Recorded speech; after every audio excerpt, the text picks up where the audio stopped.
اکثر یہ ہوتا ہے کہ جب کوئی انسان کسی معاملے سے، کسی مسئلے سے، کسی حال سے، کوئی احوال سے ناواقف ہوتا ہے تو اس کی اہمیت بھی اس کے ذہنوں سے ضائع ہو جاتی ہے، وہ اس کو کوئی اہمیت بھی نہیں دیتا ہے۔ مثال کے طور پر اگر کسی شخص نے کوئی قیمتی بیش قیمتی چیز آپ کے علاقے میں لائی، لیکن وہ بیش قیمتی چیز آپ کے علاقے میں نہ پائی جاتی ہو، تو ہمارے نزدیک اس چیز کی کوئی اہمیت نہیں ہوتی ہے، اس لیے کہ وہ ہمارے علاقے میں پائی نہیں جاتی ہے، تو لہٰذا اس کی اہمیت ہمارے پاس نہیں ہوتی۔ لیکن جب کوئی شخص کسی دوسرے علاقے سے آتا ہے اور آ کر یہ خبر دیتا ہے کہ بھائی فلاں چیز تو جو بہت زیادہ بیش قیمتی ہے، تو پھر وہاں ہمارے پاس اس کی جو اہمیت واضح ہوتی ہے، اور اس کے بعد سے پھر ہم جو اس کی اہمیت سمجھنے لگتے ہیں اور پھر اس کی ہم تعریف کرتے ہیں، ہاں یہ چیز جو ہے بیش قیمتی ہے، بہت اہم ہے۔ لیکن جب تک اس چیز کا ہمیں علم نہیں ہوتا تو لا علمی میں ہم جو اس چیز کو اہمیت نہیں دیتے اور اس سے غفلت بھی برتتے ہیں اور جو غافل بھی ہوتے ہیں۔ تو بہرحال یہی اسی قسم میں یہ ایک عنوان بھی تھا کہ ایک انسان کی زندگی کون کون سی ہے۔ عموماً یہ ہم سمجھتے ہیں کہ انسان دنیا میں جیا اور جینے کے بعد مر گیا، بس یہی اس کی زندگی ہے اور اس کے پاس کچھ نہ ہوگا، بلکہ جس چیز پر ہمارا عقیدہ، ہمارا ایمان ہے وہ یہ ہے کہ ایک انسان اس دنیا میں آیا ہے، ایک زندگی ہے، اس زندگی کے بعد اسے ایک موت ہے، اور اس موت کے بعد پھر ایک زندگی ہے، جس کو اللہ سبحانہ وتعالیٰ نے قرآن میں کہا دو موت دو زندگی، کہ تم پہلے مردہ تھے، کنتم امواتا فاحیاکم، اور تمہیں ہم نے زندہ کیا، ثم یمیتکم، اور جو اس کے بعد پھر تمہیں ماریں گے، ثم یحییکم، اور تمہیں پھر زندہ کریں گے، اور تمہیں لوٹ کر ہمارے ہی اور آنا ہے، ہماری طرف آنا ہے۔ تو اس آیت سے جو بات پتہ چلی وہ کیا ہے کہ ہمارے زندگی کے چند مرحلے ہیں۔ ایک موت کا مرحلہ جو پیدائش سے پہلے تھا، مطلب ہم کچھ بھی نہیں تھے، ایک مرحلہ جو ہم جی رہے ہیں یہ پھر زندگی کا مرحلہ، اور اس کے بعد ایک اور مرحلہ جو پھر ایک موت ہوں گی، اور اس کے بعد پھر ایک اور مرحلہ، پھر وہ زندگی کا مرحلہ۔ دنیا اقوام عالم جو ہوتی ہے، دنیا کی قومیں صرف ان دو تین مرحلوں کو مانتی ہے، وہ کہتے ہیں ہم کچھ بھی نہیں تھے، پیدا ہوئے اور مر جائیں گے اور ختم، اس کے بعد کچھ نہ ہوگا۔ لیکن ہمارا ایمان اس سے آگے جاتا ہے، ہم مردہ تھے، ہم اللہ نے زندگی دی، اس زندگی کے بعد پھر ایک موت دیں گا، اس موت کے بعد پھر ایک زندگی ہوں گی جس میں حساب و کتاب ہوں گا اور جنت اور جہنم کے فیصلے ہوں گے۔ بہرحال اگر ہم زندگیوں کو تقسیم کریں تو تین اسٹیجز میں ہم اس کو تقسیم کر سکتے ہیں۔ ایک وہ زندگی جو ہم دنیا میں گزار رہے ہیں، ایک وہ زندگی جو مرنے کے بعد ہم قیامت سے پہلے تک قبر میں گزاریں گے، جسے عالم برزخ کہتے ہیں یا برزخی زندگی کہتے ہیں، اور ایک وہ زندگی جو برزخ کے بعد آخرت والی زندگی ہوں گی۔ تو وہ زندگیوں کے مرحلے تین ہیں، اور یاد رکھیے اسلام کا معاملہ عجیب ہے۔ اسلام میں ہر موت کے بعد ایک زندگی شروع ہو جاتی ہے، ہر موت ایک زندگی کو جنم دیتی ہے، کہ ہم مردہ تھے، زندگی کو جنم دیا، اس کے بعد پھر مریں گے، پھر ایک زندگی ہوں گی، ختم نہیں ہوں گے۔ تو ہر موت آپ دیکھ رہے ایک زندگی کو جنم دیتی ہے، ایک زندگی کو اس کے بعد لاتی ہے۔ تو اسی طرح دنیا کی زندگی، اگر زندگیوں کو بانٹیں ہم تو دنیا کی ایک زندگی ہے، اس کے بعد بیچ میں موت کا مرحلہ ہے، پھر برزخ کی ایک زندگی ہے، اس کے بعد پھر ایک اٹھنے کا مرحلہ ہے، پھر حیات ہے، اور اس کے بعد پھر ایک زندگی ہے جو آخرت کی ہے، چاہے پھر ہم وہ جنت میں چاہے جہنم میں، ہمارے اعمال کے حساب سے، اللہ کے رحم و کرم کے حساب سے ہم جہاں بھی جائیں گے اس کے حساب سے معاملات چلیں گے۔ تو زندگیوں کو اگر تقسیم کریں تو تین حصوں میں تقسیم ہوتی ہے، دنیا کی زندگی، برزخ کی زندگی سے قبر کی زندگی کہتے ہیں عام زبان میں، اور تیسرا مرحلہ آخرت کی زندگی، موت کے بعد کی زندگی۔ تو آج جس جو مرحلے کی بات میں آپ کے سامنے رکھوں گا وہی زندگی کے تعلق سے ہوں گی جو اس دنیا کے بعد، اس دنیا کی زندگی کی بات شروع ہوتی ہے، جس سے ہم نے بہت زیادہ غفلت برت لی، جبکہ اللہ کی کتاب اور اس کے رسول صلی اللہ علیہ وسلم کی حدیث نے اس زندگی کے تعلق سے اتنا کچھ ہمیں بتایا کہ ایک شخص اگر اسی کو سمجھنے لگے اور اسی کو جان لے تو یاد رکھیے اس کی زندگی تبدیل ہو جائیں گی۔ رسول اللہ صلی اللہ علیہ وسلم کی زندگی کا واقعہ ہے، آپ اسی زندگی کی اہمیت بتاتے ہیں، اور ایک جگہ آپ صلی اللہ علیہ وسلم ایک قبر کے پاس بیٹھے ہیں، اور قبر کے پاس بیٹھے بیٹھے آپ صلی اللہ علیہ وسلم جو ہے یہ الفاظ اپنے جو ہے زبان مبارک سے نکالتے ہیں، اور آپ یہ حدیث فرماتے رسول اللہ صلی اللہ علیہ وسلم قبر کے پاس بیٹھے تھے، قبر کھودی جا رہی تھی اور آپ صلی اللہ علیہ وسلم رو رہے تھے اور مٹی نیچے کی تر ہو گئی تھی آپ کے آنسوں سے۔ اس کے بعد اللہ کے رسول صلی اللہ علیہ وسلم نے صحابہ سے کہا، ابن ماجہ نے اس کو روایت کیا، آپ نے فرمایا یا اخوانی لمثل ھذا فاعدوا، کیا میرے بھائیوں اس جیسی جگہ یعنی قبر کے لیے تیاری کر لو۔ رسول اللہ صلی اللہ علیہ وسلم نے آغا کیا اس امت کو، اور اس مقام پر بیٹھ کر جب کہ ایک شخص کو دفنایا جا رہا تھا آپ صلی اللہ علیہ وسلم رو رہے تھے، اور اس کے بعد یہ کہا اے میرے بھائیوں اس جیسی زندگی سے، اس حالات سے ڈرو، اس قبر کے حالات سے خوف کھاؤ، اس لیے کہ اس کے بعد کی زندگی بہت زیادہ سخت ہے۔ حتیٰ کہ رسول اللہ صلی اللہ علیہ وسلم فرماتے ہیں قبر کے جو حالات ہیں وہ دنیا سے لے کے دجال، مطلب دنیا کے ختم ہونے تک اس سے بھی زیادہ شدید قبر کے فتنے ہوں گے۔ حتیٰ کہ آپ نے فرمایا تم دجال سے جتنا نہیں آزمائے جاؤ گے، اس سے زیادہ فتنے میں تم قبر میں ملوث کیے جاؤ گے۔ اور اسی لیے آپ صلی اللہ علیہ وسلم نے اس حدیث میں ڈرایا اور کہا اے میرے بھائیوں اس جیسی چیز سے ڈرو، اس جیسی چیز کے لیے تیاری کر لو۔ اور اسی لیے آپ صلی اللہ علیہ وسلم نے حدیث میں فرمایا کہ عقل مند کون ہے، صحابہ سے پوچھا تو صحابہ نے کہا اللہ اس کے رسول بہتر جانتے ہیں عقل مند کون ہے، تو آپ صلی اللہ علیہ وسلم کا عقل مند وہ ہے جو موت سے پہلے اس کی تیاری کر لے۔ اس لیے کہ جب موت آ جاتی ہے تو عقلیں تو سب کی ٹھکانے آ جاتی ہے جب، لیکن وہ عقل ٹھکانے آنا کوئی فائدہ نہیں دیتی ہے، جس کے تعلق سے اللہ سبحانہ سورہ مومنون سورہ نمبر 23 اس کی آیت نمبر جو ہے 99 اور 100 میں اللہ سبحانہ نے فرمایا، جو آیت میں نے آپ کے سامنے خطبے میں تلاوت کی، حتی اذا جاء احدهم الموت قال رب ارجعوا لعلی اعمل صالحا فیما ترکت۔ کتنی زبردست بات اللہ نے ہمیں اس دنیا میں قرآن کے ذریعے بتا دی، اگر اس ایک بات کو ہم نے سمجھ لیا تو ہماری زندگی بدلنے کے لیے کافی۔ اور یہ بات کب کی ہے؟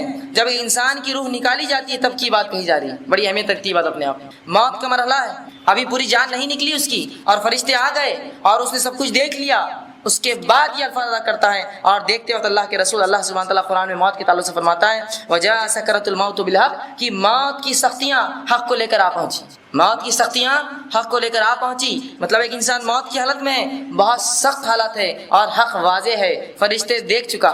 اب جب فرشتوں کو دیکھ لیتا ہے اور موت اس کے قریب ہے، اب بچنے کا کوئی امید نہ رہی، تو تب جو ہے بندہ ایک ریکویسٹ، ایک التجا اپنے رب سے کرتا ہے۔ اس التجا کو اللہ سبحانہ تعالیٰ نے قرآن میں بیان کر دی تاکہ مومنین کم از کم وہ التجا نہ کرے، وہ نہ کرے، اس لیے کہ وہ قبول نہیں ہوتی وہ التجا، سمجھا؟ جب سزا جج دے دیتا ہے، سزا سنا دی جاتی ہے، اس کے بعد کوئی ریکویسٹ قبول نہیں کی جاتی، پھر پھانسی پہ چڑھا دیا جاتا یا باعزت بری کر دیا جاتا ہے۔ تو یہی وہی مرحلہ ہے کہ موت کی اللہ سبحانہ فرماتا ہے کہ موت کی سختیاں جو حقیقتوں کو لے کر آ پہنچی ہیں۔ اب انسان چلا اٹھتا ہے اور کیا کہتا ہے؟ حتی اذا جاء احدهم الموت، اللہ فرماتا ہے جب ایک آدمی کے پاس اس کی موت قریب آ جاتی ہے، قال رب ارجعوا، وہ اللہ سے ریکویسٹ کرتا ہے، فرشتوں سے کہتا ہے اے فرشتوں مہلت کی اللہ سے درخواست کر، رب ارجعوا، تھوڑی دیر مجھے چھوڑ دو، رجوع کرنے دو، پلٹنے دو مجھے۔ کس لیے؟ لعلی اعمل صالحا فیما ترکت، تاکہ وہ نیک اعمال کر کے آؤں جو زندگی میں چھوڑتا رہا۔ یہ ریکویسٹ ہر انسان کرتا ہے، معلوم ہوتا ہے ہر انسان جو گناہگار، کافر، مشرک، بدعتی اور اسی طرح منافق رہا دنیا میں، یہ سب کرتے ہیں، مومن نہیں کرتا یہ بات، لیکن یہ سارے لوگ جو ہے اللہ کے فرشتوں کو وہ کہتے ہیں، التجا کرتے ہیں اور کہتے ہیں رب ارجعوا، قال رب ارجعوا، کہ تھوڑی سی مہلت دی جائے۔ کیوں؟ لعلی اعمل صالحا، تاکہ میں نیک کام کر لوں، فیما ترکتو، جو چھوڑ کر آیا تھا۔ تو سمجھ گئی بات اس آیت کیا سکھا رہی ہے ہم کو؟ یہ ہر گناہگار انسان، مشرک اور کافر اور منافق یہی التجا کریں گا، اے اللہ تھوڑا موقع دیا جائے، کس کام کے لیے؟ نیک کام کے لیے۔ پتہ کیا چلا کہ نیک کام کہاں ہوں گے؟ صرف اس دنیا میں۔ اگر مرنے کے بعد ہوتے تو فرشتہ یہ التجا نہ، جو ہے بندہ یہ التجا نہ کرتا اور کہتا اللہ ایک موقع دے پھر خبر کی زندگی میں تاکہ نیکی کر لوں۔ لیکن کیا کہہ رہا ہے؟ مجھے پلٹنے دیا جائے دنیا کی زندگی میں تاکہ وہ کام کرے جو چھوڑ چکا تھا۔ کلا، جواب ہے اللہ کا، ہرگز نہیں، انہو کلمۃ ہوا قائلها، یہ تو تیری ایک بات تھی جس کا تو قائل تھا، یہ تو تیرا کلام تھا جس کا تو دنیا میں قائل تھا۔ کتنا زبردست خاکہ کھینچا انسانی فطرت کا اللہ نے۔ نیکی کر لو، اگلے جمعے سے موقع دیا جائے، ہے نا؟ وہی بات تو اللہ کیا کہہ رہا ہے؟ یہ تو تیری ایک بات تھی، دنیا میں یہی کہتا تھا تو، اگلا رمضان، اگلا مہینہ، اگلا دن، اگلی نماز، اگلے ہفتے سے اور فلاں اور فلاں۔ تو اللہ کہیں گا یہ تو ایک بات ہے، نیکی کے تعلق سے جب بھی دنیا میں تجھے کہا گیا تو یہی کہتا تھا، ایک موقع دیا جائے اور ایک موقع، اگلی بار سے نہیں، اگلی بار اور موقع دیا جائے۔ تو اللہ کلا انہ کلمۃ ہوا قائلها، ہرگز نہیں ہوگا، یہ تو تیری ایک بات ہے جو تو ہمیشہ بولتا ہے، اس سے قائل ہو چکا تو۔ ومن ورائہم برزخ الی یوم یبعثون، اور اللہ نے کہا ان کے اور دنیا کے بیچ میں ایک آڑ ہے، ایک برزخ ہے، دوبارہ پھر اٹھائے جانے تک۔ مطلب اب کوئی واپس نہیں آ سکتا، موت کی جھانکنی میں پھنس گیا، اب اس کی موت ہے صرف، اس کے بعد کوئی ریٹرن نہیں، کوئی نیکی نہیں، کوئی برا نہیں، نام اعمال بند ہو گئے اس کے، اب قیامت کے روز وہ کھولے جائیں گے۔ بس ہر شخص جو گناہ گار ہے اللہ سبحانہ تعالیٰ سے یہی التجا کرتا ہے، قال رب ارجعوا، اے اللہ ایک موقع دے دے مجھے تاکہ میں رجوع کر لوں اپنے گناہوں سے۔ لعلی اعمل صالحا فیما ترکت، اور جو نیکیاں تو نے کہا تھا، نماز کی، روزے کی، زکوٰۃ کی، حج کی، امر بالمعروف، اچھائی کا حکم دینا، نہی عن المنکر، برائی سے روکنے کی، اور کتاب پہ عمل کرنے کی، اور تیرے رسول کے طریقے پہ عمل کرنے کی، میں یہ سب کر کے آؤں گا، صرف ایک موقع دیا جائے مجھے۔ اور اللہ کا جواب کیا آئے گا؟ کلا، ہرگز نہیں ہو سکتا، یہ تو ایک تیری بات تھی جس کا تو دنیا میں قائل تھا۔ وَمِن وَرَائِهِم بَرْزَخٌ إِلَىٰ يَوْمِ يُبْعَثُونَ، اور ان کے اور اس دنیا کے بیچ میں ایک آڑ ہے، دوبارہ پھر سے اٹھائے جانے تک۔ تو ایسا نہ ہو کہ موت ہم تک آ جائے اور ہم میں سے مرد اور ہماری خواتینیں یہی گزارش کرتے رہے، ایک موقع دیا جائے حرام کام چھوڑ دوں گا، ایک موقع دیا جائے اب نمازی بن جاؤں گا، ایک موقع دیا جائے اب روزے پورے ہوں گے، ایک موقع دیا جائے اب قرآن پہ عمل کروں گا، ایک موقع دیا جائے اب میں قرآن کے مطابق زندگی، ایک موقع دیا جائے رسول کے طریقے پہ چلوں گا۔ یہ موقع نہیں ملنے والا ہے، یہ موقع نہیں ملنے والا ہے۔ گزارش سب کریں گے، موقع نہیں دیا جائے گا، یہ بات اٹل ہے۔ جب اللہ نے کہہ دیا کلا، تو اللہ اپنے طریقے کو نہیں بدلتا، اور اللہ اپنے کلام سے نہیں پھرتا، اور اللہ اپنے وعدوں سے نہیں پلٹتا۔ ہرگز نہیں، چاہے نبی ہو، چاہے ولی ہو، چاہے شہداء ہو، چاہے صدیقین ہو، اس امت کا کوئی بھی شخص ہو یا کوئی بھی انسان ہو، کسی کو پلٹنے کا موقع نہیں دیا جاتا، اور ایک آڑ ان کے بیچ ڈال دی جاتی ہے دوبارہ پھر اٹھائے جانے تک۔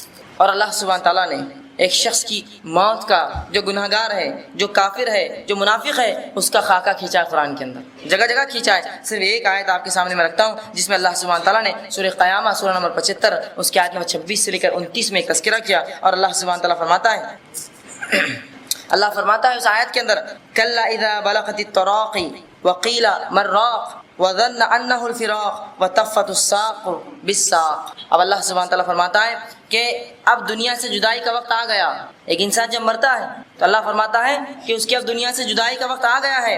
اس وقت پنڈلی سے پنڈلی جو ہے انسان ساتھ ملا کر جو اپنے رگڑتا ہے، مطلب جب موت کا وقت آ گیا تو اس کی بہت زیادہ جو ہے سختیاں ہیں کہ ایک انسان اس کی جو ہے تکلیف میں تڑپتا ہے۔ اسی طرح اللہ سبحانہ تعالیٰ قرآن کے اندر ان لوگوں کا بھی تذکرہ کرتا ہے جو لوگ موت کے وقت ان کو موت آ جاتی ہے لیکن وہ نیک اعمال اس سے پہلے نہیں کرتے۔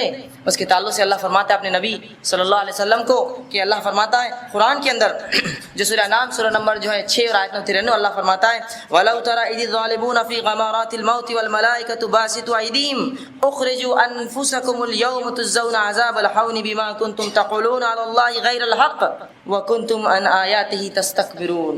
اب اللہ سبحانہ وتعالیٰ فرماتا ہے کاش کہ نبی صلی اللہ علیہ وسلم تم ظالموں کو دیکھتے، کہ کاش کہ نبی صلی اللہ علیہ وسلم وہ لوگ جو دین پر نہیں چلتے یا اس کا انکار کرتے یا کافر تھے یا منافق تھے یا گناہ گار تھے، تم ان کی موت کے وقت دیکھتے کہ دیکھ سکو جب موت کی جھانکنے میں مبتلا کیے جاتے ہیں اور فرشتے ہاتھ بڑا بڑا کر کہتے ہیں اب چلو اب نکلنے کا وقت آیا ہے، لاؤ اپنی جان ہمیں واپس دو۔ تو جب وہ کہتا ہے تمہیں جان آج تمہیں ان باتوں کی پیدائش میں، ان باتوں کی کرنے میں تمہیں جو ہے عذاب دیا جائے گا جو اللہ اور اس کے دین کے بارے میں تم کہا کرتے تھے اور اللہ کی آیتوں سے تم تکبر کیا کرتے تھے۔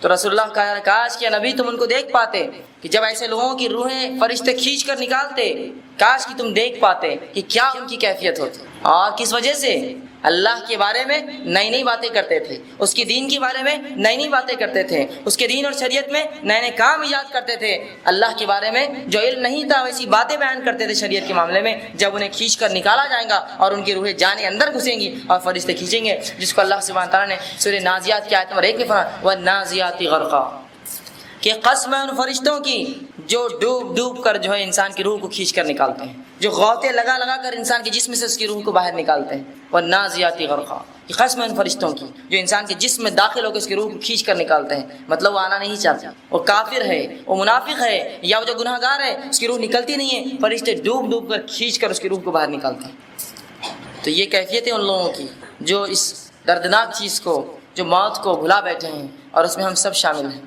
ہم نے اس چیز کو ایک ایسا مذاق سمجھا کہ بس یہاں سے ختم ہوئی تو دوسری زندگی میں ہمارے لیے جنت انتظار کر رہی، جبکہ اس موت کے لیے اور اس قبر کے گھر کے لیے، اس مٹی کے گھرہندے کے لیے جس کا اوڑھنا بھی مٹی کا ہے، جس کا بچھونا بھی مٹی کا ہے، جس میں کیڑے ہیں اور سانپ اور بچھو ہے اور جو تنہائی ہے اور اندھیرا ہے، کچھ نہ ہوگا، نہ ایک چھوٹا سا بلب ہوگا، نہ کوئی روشنی کی کوئی ٹیوب لائٹ ہوگی، نہ کوئی ایک دیا ہی اجازت دیا جائے گا، بلکہ خالص مٹی ہے، اوڑا بھی مٹی ہے، سویا بھی مٹی پر ہے، آزو بھی مٹی ہے، بازو بھی مٹی ہے، کیڑے اور مکوڑے ہیں، ویرانی ہے اور اکیلا پن ہے اور آفتیں اور مصیبتیں ہیں اور فرشتے ہیں اور کیا کیا پتہ نہیں اس کے ساتھ اور چیزیں۔ یہ وہ گھر ہے اکیلا جس میں میں اکیلا رہوں گا، وہاں دنیا کے لیے جو میں چیزوں سے بچتا تھا کہ دنیا کیا کہیں گی، وہاں کوئی بھی نہیں دیکھنے والا کیا حال ہونے والا۔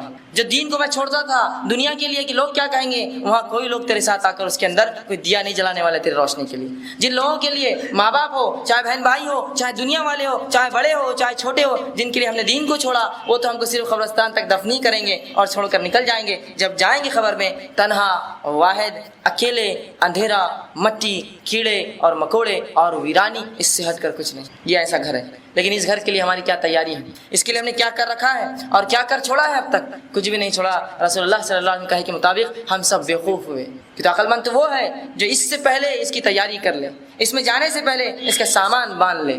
اور یہ موت کا وقت اور اس کی حالتیں اور اس کی خوفناکیاں کس حد تک ہوں گی، اللہ کے رسول صلی اللہ علیہ وسلم کے خود حال اور احوال دیکھ لیجئے۔ آپ صلی اللہ علیہ وسلم کے تعلق سے آتا ہے کہ جب آپ کی موت کا وقت آیا، اب ان سے زیادہ عظیم اور معتبر اور محترم اور باعزت شخصیت اور نیک اور ولی اور جو آپ لقب کون ہو سکتا ہے؟ تو رسول اللہ صلی اللہ علیہ وسلم جب موت کا وقت آیا تو حدیث میں آتا ہے، ماں عائشہ رضی اللہ عنہا فرماتی ہے آپ صلی اللہ علیہ وسلم نے ایک پانی کا پیالہ لیا اور اس میں بار بار ہاتھ مارتے اور اپنے چہرے پر پانی مارتے موت کی تکلیف سے۔ اور اپنے چہرے پر بار بار پانی مارتے ہیں، اور آپ صلی اللہ علیہ وسلم کے چہرے سے پسینہ جاتا ہے ایک ساتھ، اور یہ بات آپ صلی اللہ علیہ وسلم کے بیچ میں فرماتے اور کہتے ہیں سبحان اللہ ان للموت لسکرات، کہ اے سبحان اللہ، موت کے لیے بڑی ہی سختیاں ہیں۔ اگر اللہ کے رسول صلی اللہ علیہ وسلم یہ قول کہتے ہیں کہ موت کے لیے بڑی سختیاں ہیں، تو میں نہیں سمجھتا ہوں کوئی شخصیت دنیا کی ایسی ہے جو کہے موت میرے لیے آسان ہے، موت میرے لیے آسان ہے۔ تو اللہ کے رسول صلی اللہ علیہ وسلم بار بار پانی لیتے، اپنے چہرے پر پانی مارتے اور یہ الفاظ ادا کر جاتے ہیں سبحان اللہ ان للموت لسکرات، کہ سبحان اللہ، اللہ پاک ہے، موت کے لیے بہت زیادہ سختیاں ہیں، یہ بہت زیادہ سخت چیز ہے۔ اسی طرح آپ صلی اللہ علیہ وسلم پر جب موت آئی تو ماں عائشہ رضی اللہ عنہا فرماتی اس کے بعد کسی کی موت سن کر یا کسی کی موت دیکھ کر مجھے کبھی غم نہ ہوا، کہ رسول کی موت جب میں نے دیکھی اور جو سختیاں اور جو تکلیفیں دیکھی، اس کے بعد کسی کی موت پر مجھے کبھی زندگی میں غم نہ ہوا۔ غم سے مراد وہ تکلیف نہ ہوئی جو رسول کی ایک بار دیکھنے سے میری تکلیف ختم ہو گئی وہ چیز۔ اسی طرح جو ہے اللہ کے رسول صلی اللہ علیہ وسلم کی موت کی تکلیف تھی کہ آخر وقت میں آپ کی زبان میں لکونت آ گئی تھی، سمجھتے لکونت، بات نہیں کر پاتے آپ برابر، اٹک اٹک کر بات کرتے۔ تو جب یہ نبی اکرم صلی اللہ علیہ وسلم کا حال ہے تو ہم جیسے لوگ جنہوں نے نہ اعمال کیے، نہ ہمارے کچھ احوال ہے، نہ جو اللہ نے کوئی ہمیں سند دی کہ تم ایسی جنت میں جاؤں گے، ہم لوگ کیا کریں گے اللہ کے سامنے، کیا جواب دیں گے؟ جس شخصیت کے تعلق سے عقیدہ ہے جو معصوم ہے یعنی الخطا، جس سے خطا نہیں ہوتی ہے، وہ شخصیت کے ساتھ یہ سلوک اور یہ تکلیف، تو ہم اور آپ اپنا صرف ٹھکانہ ہی سمجھ سکتے کیا ہوگا، اور تکلیفوں کا معاملہ ہی صرف سوچ سکتے اور صرف تصور کر سکتے۔ اسی طرح جو ہے حضرت عمر بن عاص رضی اللہ عنہ کے تعلق سے آتا ہے جو فاتح مصر تھے۔ آپ ایک بات کہا کرتے کہ تعجب ہے مجھے ان لوگوں پر کہ جن کو موت آتی ہے لیکن وہ موت کے بارے میں کچھ بتاتے نہیں ہیں۔ جب ان کی موت کا وقت آیا اور بہت زیادہ بیمار ہوئے، موت کا وقت قریب تھا، عبداللہ بن عباس رضی اللہ عنہ پہنچ کر کہا اے عمرو، تم یہی تو کہا کرتے تھے کہ ان لوگوں پہ تعجب ہے کہ موت کا وقت آتا ہے اور وہ کہتے نہیں موت کیسی ہے، کیا حال ہے ان کے ساتھ؟ تو کہا اب میں تمہیں اپنا وعدہ، اپنا قول یاد دلانے آیا ہوں، اب تمہاری موت کا وقت ہے، کیسا لگتا ہے تمہیں، کیا لگتا ہے تمہیں اس تعلق سے؟ تو عمر بن عاص رضی اللہ عنہ فاتح مصر صحابی رسول، یہ دیکھیے کیا کہتے ہیں، وہ کہتے ہیں کیا کہ وہ کہتے ہیں موت کے تعلق سے کہ ایسا لگتا ہے، عمر بن عاص رضی اللہ عنہ کہتے ہیں ایسا لگتا ہے کہ انہوں نے پہلے تو ٹھنڈی سانس لی اور کہنے لگے ایسا لگتا ہے کہ جیسے آسمان زمین پر ٹوٹ پڑا ہے۔ جو تکلیف مجھے ہے اس طرح سے ہے موت کی کہ جیسے آسمان زمین پر ٹوٹ پڑا ہے اور میں دونوں کے درمیان پس رہا ہوں، آسمان کی ساری چیز زمین پر گر رہی ہیں اور میں اس کے بیچ میں پس رہا ہوں، ایسی تکلیفیں ہیں۔ اور آگے کہتے ہیں اور ایسا لگتا ہے جیسے میرے پیٹ کے اندر جو ہے کھجور کے کانٹے ڈال دیے گئے ہیں، اور مجھے جب میں سانس لیتا ہوں تو ایسا لگتا ہے کہ میری سانس سوئی کے نالے اس کے سوراخ میں سے، ناکے میں سے نکل کر آتی ہیں۔ یہ تکلیفیں ہیں ان کو موت کے وقت۔ اسی طرح دوسرے ایک صحابی حضرت شداد بن اوس رضی اللہ عنہ وہ کہتے تھے اور یہ بات وہ ہمیشہ کہتے ہیں اور کہتے ہیں کہ موت کا جو وقت ہے یہ اتنا المناک ہے کہ دنیا اور آخرت کی تمام ہولناکیوں میں سب سے سخت مرحلہ یہ موت کا مرحلہ ہے۔ دنیا اور آخرت کی ہولناکیوں میں سب سے خطرناک مرحلہ یہ مرحلہ ہے جب انسان کو ایک موت آتی ہے اس کی۔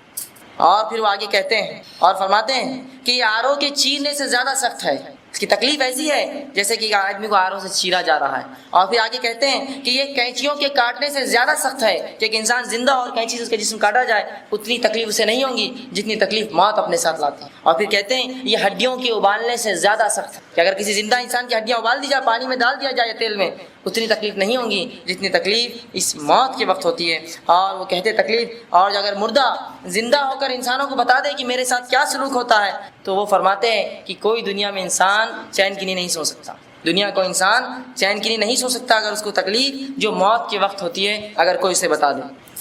تو یہ ہے وہ موت اور یہ ہے اس کے حالات۔ اب مردے کے ساتھ کیا ہوتا ہے موت کے بعد، بہرحال یہ ہم نہیں جان سکتے، اس لیے کہ کوئی شخص اٹھ کر یہ کہہ نہیں سکتا کہ اس ساتھ کیا ہوا، صحیح کیا ہوا کوئی بھی نہیں بتا سکتا۔ بہرحال جو قرآن نے اور جو رسول اللہ صلی اللہ علیہ وسلم کے احادیث نے ہمیں بتایا ہے، چند باتیں کچھ بیورا آپ کے سامنے رکھنے کی کوشش کرتا ہوں۔ یقیناً یہ صحیح بتانا تو یہ میرے لیے اور کسی کے لیے بھی ناممکن ہے، لیکن جو اللہ کی کتاب اس کے رسول نے جو چند باتیں بتائی وہ باتیں میں آپ کے سامنے آج جو ہے رکھنے کی جو ہے کوشش کروں گا کہ صحیح کیا ہوتا ہے جب ایک انسان مرتا ہے اور موت آتی ہے، اور قرآن حدیث تعلق سے کیا کہتے ہیں۔ رسول اللہ صلی اللہ علیہ وسلم نے ایک مومن اور ایک کافر کی موت کے تذکرے الگ الگ کیے، ان کے دونوں کے الگ الگ احوال بتائے کہ موت کے وقت کافروں کیا احوال ہوں گے اور مومنوں کے کیا احوال ہوں گے۔ بہرحال بہت زیادہ کثرت سے حدیثیں آتی ہیں، میں مختصر سی احادیث کو دو حصوں میں تقسیم کر کے اس کا مفہوم رکھنے کی آپ کے سامنے کوشش کروں کہ جو ہے نیکوکاروں کے ساتھ کیا ہوتا ہے اور بدکاروں کے ساتھ موت سے لے کر بعد میں برزخی زندگی میں کیا ہوتا ہے۔ آئیے پہلے دیکھیے نیکوکاروں کے ساتھ کیا ہوتا ہے۔ اللہ کے رسول صلی اللہ علیہ وسلم حدیث کا مفہوم رکھ رہا ہوں، الگ الگ حدیث کا مجموعہ ہے،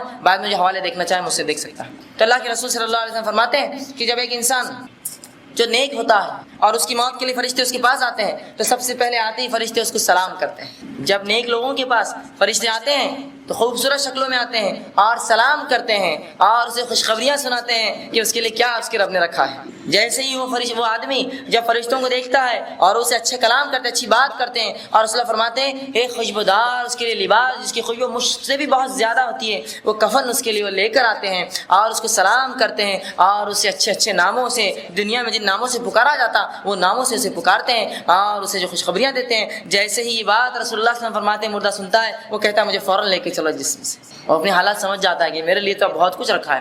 وہ کہتا ہے کہ مجھے جلدی سے نکالو اور مجھے لے کر چلو۔ فرشتے اس کی روح کو بآسانی نکالتے ہیں، حتیٰ کہ رسول اللہ فرماتے ہیں جیسے مشک سے پانی نکلتا ہے کھولتے ہی، اس طرح سے جو ہے اس کی روح نکال لی جاتی ہے نیک آدمی کی، اور اس کو کفنایا جاتا ہے خوبصورت کفن کے اندر۔ فرشتے جو کفن لاتے ہیں اور اسے لے کر جو ہے آسمانوں کی طرف جایا جاتا ہے، اور پہلے آسمان پہ رسول اللہ جب اس کی روح پہنچتی ہے اس سے پہلے فرشتے اس کی خوشبو سونگھ لیتے ہیں اور آپس میں کہتے ہیں کوئی نیک شخصیت آ رہی ہے آج، کوئی نیک انسان آ رہا ہے آج اوپر۔ اور رسول اللہ صلی اللہ علیہ وسلم فرماتے جب آتے ہیں تو فرشتے اس کو سلام کرتے اور کہتے ہیں اے پاک روح آؤ، خوش آمدید ہے، استقبال ہے تمہارے، اللہ کی رحمت ہے تمہارے لیے، آؤ۔ اور اسے لیا جاتا ہے اور فرشتے اس کے ساتھ پہلے آسمان سے دوسرے آسمان تک چھوڑنے کے لیے آتے ہیں اور اسے مبارک باتیں دیتے ہیں اور اسے اچھے اچھے ناموں سے پکارے جاتے ہیں جن ناموں سے دنیا میں پکارا جاتا ہے، اچھے اچھے ناموں سے، اچھے اچھے القاب، فلاں بن فلاں، فلاں بن فلاں، اچھے نام۔ اور اس کے بعد جو ہے اس شخص کی روح اوپر لے جائی جاتی ہے، پھر اللہ سبحانہ تعالیٰ حکم ہوتا ہے اس کا نام جو ہے علیین میں لکھ دو، نیکوکاروں کے رجسٹر میں، نیکوکاروں کی لسٹ میں اس کا نام ڈال دو، یا نیک لوگوں کے حصے میں اس کا بھی حصہ دے دو۔ علیین میں اس کا نام لکھ دیا جاتا ہے۔ اللہ حکم دیتا ہے اسے واپس بھیج دو، اس لیے کہ میں نے اسے اسی سے پیدا کیا تھا اور میں واپس اس کو اسی سے اٹھاؤں گا، مطلب مٹی سے، اور اس پاک روح کو لا کر واپس قبر میں ڈال دیا جاتا ہے، اس کی روح کو واپس چھوڑ دیا جاتا ہے۔ اور آپ صلی اللہ علیہ وسلم فرماتے ہیں جب اس کی روح چھوڑ دی جاتی ہے قبر کے اندر تو پھر وہ مرحلہ آتا ہے جو سب سے خوفناک اور ہولناک مرحلہ ہے کہ منکر و نکیر دو فرشتے جو آ کر بات چیت کرتے ہیں انسان سے، وہ دو فرشتے داخل ہوتے ہیں اور اللہ کے رسول صلی اللہ علیہ وسلم فرماتے ہیں بہت زیادہ سخت انداز سے وہ داخل ہوتے ہیں اور بہت گدردار ان کی جو آواز ہوتی ہے، اور جو ہے وہ ان کے احوال رسول اللہ احوال ایسے بتاتے ہیں کہ بہت زیادہ سیاہ ان کا چہرہ ہوگا اور بڑی بڑی جو ہے لال آنکھیں، اور ان کے دانت جو کہ بیلوں کے سینگوں سے بڑے ہوں گے، وہ رسول اللہ فرماتے ہیں زمین کو چیرتے ہوئے کھاتے ہوئے خبر پھاڑ کر بیچ میں آئیں گے۔ تو ایک تو ایسی مخلوق جس کو ہمیں کبھی نہ دیکھا ہو، نہ کبھی سمجھا ہو، کبھی جانا ہو، اور وہ بھی اتنی ڈراؤنی، اور رسول اللہ ان کی آواز بجلی کی کڑک سے زیادہ تیز ہوگی، ہے نا، چھوٹی موٹی بجلی کڑک جاتی ہے تو مرد اور خواتین سب کا معاملہ جو ہے اکھڑ جاتا ہے کہ پتہ نہیں بجلی شاید مجھ پر ہی گری ہو، اس قسم کے حالات ہو جاتے ہیں۔ وہاں خبر میں انداز لگائیے منکر و نکیر جو بجلی کی طرح چلاتے ہیں اور ان کی آنکھیں گائے کی جیسی جو ہے بڑی بڑی لال آنکھیں ہیں اور گائے کی سینگ کے برابر ان کے دانت ہے، اور جو ہے انتہائی بدصورت اور کالے ہیں، زمین کو چیرتے ہوئے دونوں آتے ہیں خبر کو پھاڑ کر اور انسان کے سامنے آتے ہیں اور اسے اٹھا کر بٹھا دیتے ہیں، خبر اسے اٹھا کر بٹھا دیتے ہیں اور اسے سوال کرتے ہیں من ربو کا، تیرا رب کون ہے، من نبیو کا، تیرا نبی کون ہے، ما دینو کا، تیرا دین کیا تھا۔ 3 سوال رسول اللہ صلی اللہ علیہ وسلم فرماتے ہیں نیک انسان جب سے سوالات کی جائیں گے سورج کو ڈوبتا ہوا پائیں گا، خبر میں اس کو دکھیں گا سورج کو ڈوبتا ہوا، جب سورج کو ڈوبتا ہوا پائیں گا تو کہیں گا میں ابھی سوالوں کے جواب نہیں دے سکتا ہوں اس لیے کہ نماز کا وقت ہو رہا ہے، عصر کا وقت جا رہا ہے، سورج ڈوب رہا ہے، تو اس سے بتایا جائے گا، اور جب وہ سمجھیں گا یہ تو دنیا نہ رہی یہ تو قبر ہے، پھر وہ کہیں گے ہاں اب سوال کرو میں جواب دیتا ہوں۔ دیکھیے نمازی کی فضیلت، خبروں میں تسکین ہے، سکون اور اطمینان سے رسول اللہ فرماتے ہیں مومن لوگ بیٹھے ہوں گے حتیٰ کہ سورج غروب ہوتے ہوئے دکھایا جائے گا، اور ان کی صفت جو زندگی بھر نماز پڑھتے رہے، کہیں گے فرشتوں سے ایک منٹ رک جاؤ عصر کا وقت جا رہا ہے میں نماز پڑھ لوں، لیکن جب ہوش آئیں گا کہ یہ دنیا نہ رہی یہ تو قبر ہے تو پھر خاموش بیٹھ جائیں، کہیں گے اب سوال کرو، مطلب قبر میں اب کوئی عبادت نہ رہی کسی کی، وہ دنیا میں تھی ساری عبادت، کہیں گے ہاں آپ سوال کرو، اور منکر نکیر 3 سوالات کریں گے، صرف 3 سوالات، دنیا کے 3 سوالات، قبر کے 3 سوالات، تمام آگے کی زندگی بسر ڈالنے والے، صرف 3 سوالات، بڑے اہم سوالات۔ من ربو کا، تو مومن شخص کہیں گا میرا رب اللہ ہے، بآسانی وہ جواب ہے۔ دوسرا سوال کیا جائے گا من نبیو کا، کہ تیرا نبی کون تھا، تو کہیں گا محمد صلی اللہ علیہ وسلم، اشہد ان محمد، وہ یہ گواہی دیں گا کہ محمد صلی اللہ علیہ وسلم میرے نبی ہے۔ اور جب اس سے تیسرا سوال ہوگا کہ تیرا دین کون سا ہے، ما دینوں کا، وہ کہیں گا میرا دین اسلام تھا۔ اس کے بعد فرشتے اس سے کہیں گے کہ تم آرام سے سو جاؤ، اور ایک سوراخ کیا جائے گا اور اسے جہنم بتائی جائیں گی، اور فرشتے کہیں یہ وہ چیز ہے جس سے اللہ نے تمہیں بچا لیا، اور وہ بند کر دیا جائے گا، اور ایک دروازہ کھولا جائے گا جو جنت میں سے اس کا مقام دکھایا جائے گا، اس سے کہا جائے گا آرام سے تم، اور جنت کی ہوائیں، اور رسول اللہ فرماتے حد نگاہ جہاں تک اس کی نظریں جائیں گی جنت وہ جو ہے جہنم جو اس کی قبر کشادہ کھول دی جائیں گی، وسیع کر دی جائیں گی، اور جنت میں اپنا ٹھکانہ دیکھیں گا، جب وہ جنت میں اپنا ٹھکانہ دیکھیں گا وہ کہیں گا بس مجھے ایک موقع دو، میں اپنے رشتہ داروں کے پاس جانا چاہتا ہوں تاکہ بتاؤں نیکی کا اللہ نے میرے کیا بدلہ دیا ہے مجھے، کہا جائے گا نہیں اب تم واپس نہیں جا سکتے، تو وہ کہیں گے اللہ قیامت کو جلدی قائم کر تاکہ میں جلدی سے اس مقام پر جنت تک پہنچ جاؤں. اور وہی دعا کریں گے, فرشتے کہیں گے اب تم سو جاؤ آرام سے. اسے جو ہے ایک زبردست بستر دیا جائے گا جس پہ کہا جائے گا کہ اب تم آرام سے ایک دلہن کی طرح اس بستر پہ جو ہے سو جاؤ, انتظار کر. جب وہ شخص لیٹ جائیں گا تو رسول فرماتے ایک شخص انتہائی خوبصورت حالت میں اس کے پاس آئیں گا اندر, اور وہ پوچھیں گے تم کون ہو؟ تو کہیں گا میں تیرے نیک اعمال ہوں جو دنیا میں کیا کرتا تھا, میں تیرے نیک اعمال ہوں جو دنیا میں کیا کرتا تھا, تیرے لیے خوش آمدید ہے, تیرے لیے بھلائی ہے. اور اس کے بعد وہ چلا جائیں گا اور یہ نیک شخص سو جائیں گا, دوبارہ اٹھایا جائے قیامت سو جائیں گا. اور اسی بات کو اللہ کے رسول صلی اللہ علیہ وسلم نے ایک بہترین حدیث میں فرمایا تھا, 3 دوست ہیں, 3 ساتھی ہیں, 3 دوست ہیں. پہلا وہ ہے, پہلا ساتھی جو انسان کے مرتے اس کا ساتھ چھوڑ دیتا ہے. پھر فرمایا دوسرا وہ ساتھی ہے جو قبرستان تک ساتھ آتا ہے. اور تیسرا وہ ساتھی ہے جو تمہارے ساتھ قبر میں اور قیامت کے دن ہوگا. پھر آپ نے فرمایا پہلا ساتھی, پہلا دوست وہ ہے جو مرتے ہی تمہارا ساتھ چھوڑتا ہے, وہ تمہارا مال و دولت ہے.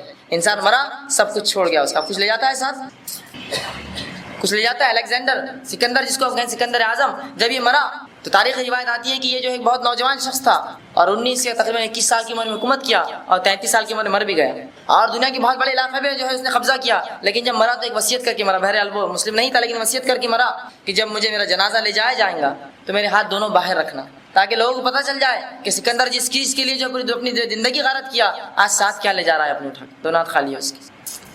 تو اس میں فرماتے مال خلاص, آدمی مرا مال وہیں رہا, حتیٰ کہ اگر ہاتھ میں ایک چھوٹی سی 80 یا 20 یا 30 روپے کی چاندی کی انگوٹھی ہوں گی, کھینچ کر نکالی جائیں گی, اس کی انگلی بھی ٹوٹ گئی تو کوئی پرواہ نہیں, وہ مال نہیں جائیں گا اس کے ساتھ. لیکن ادنا سا مال ہے, کوئی بولتا ہے چاندی کی انگوٹھی جانے دو, چھوڑ دو, اس کو کیا کرنا ہے, وہ بھی نکالی جاتی ہے. ایک تن کا اور ذرہ مال کا نہیں جاتا ہے, حتیٰ کہ خبر میں گراتے ہوتا ہے کچھ مال گر جائے وہ بھی اٹھا کے نکالا, رکیے ایک منٹ, اٹھا لیا جاتا ہے. مال کا ایک تن کا ساتھ 1 روپیہ 1 پیسہ نہیں جاتا ہے, جس کے لیے ہم سب کچھ کر گزرتے ہیں, وہ تو سب سے پہلے ساتھ چھوڑ دیتا ہے. ایک عجیب ساتھی ہے جس کو ہم سب سے زیادہ جگری, سب سے زیادہ اچھا, سب سے زیادہ بہتر, سب سے زیادہ کامگر سمجھتے ہیں, وہ تو مرتے ہی ساتھ چھوڑتا ہے. اور ابھی جنازہ تو بعد میں اٹھیں گا, پہلے حساب و کتاب ہو, یہ زمین کس کی ہوں گی, یہ گھر کون رہیں گا, وہ پلاٹ کس کا ہوگا, اور وہ مال بینک بیلنس کون لیں گا, پہلے بات کرو تو یہ اٹھیں گا آگے.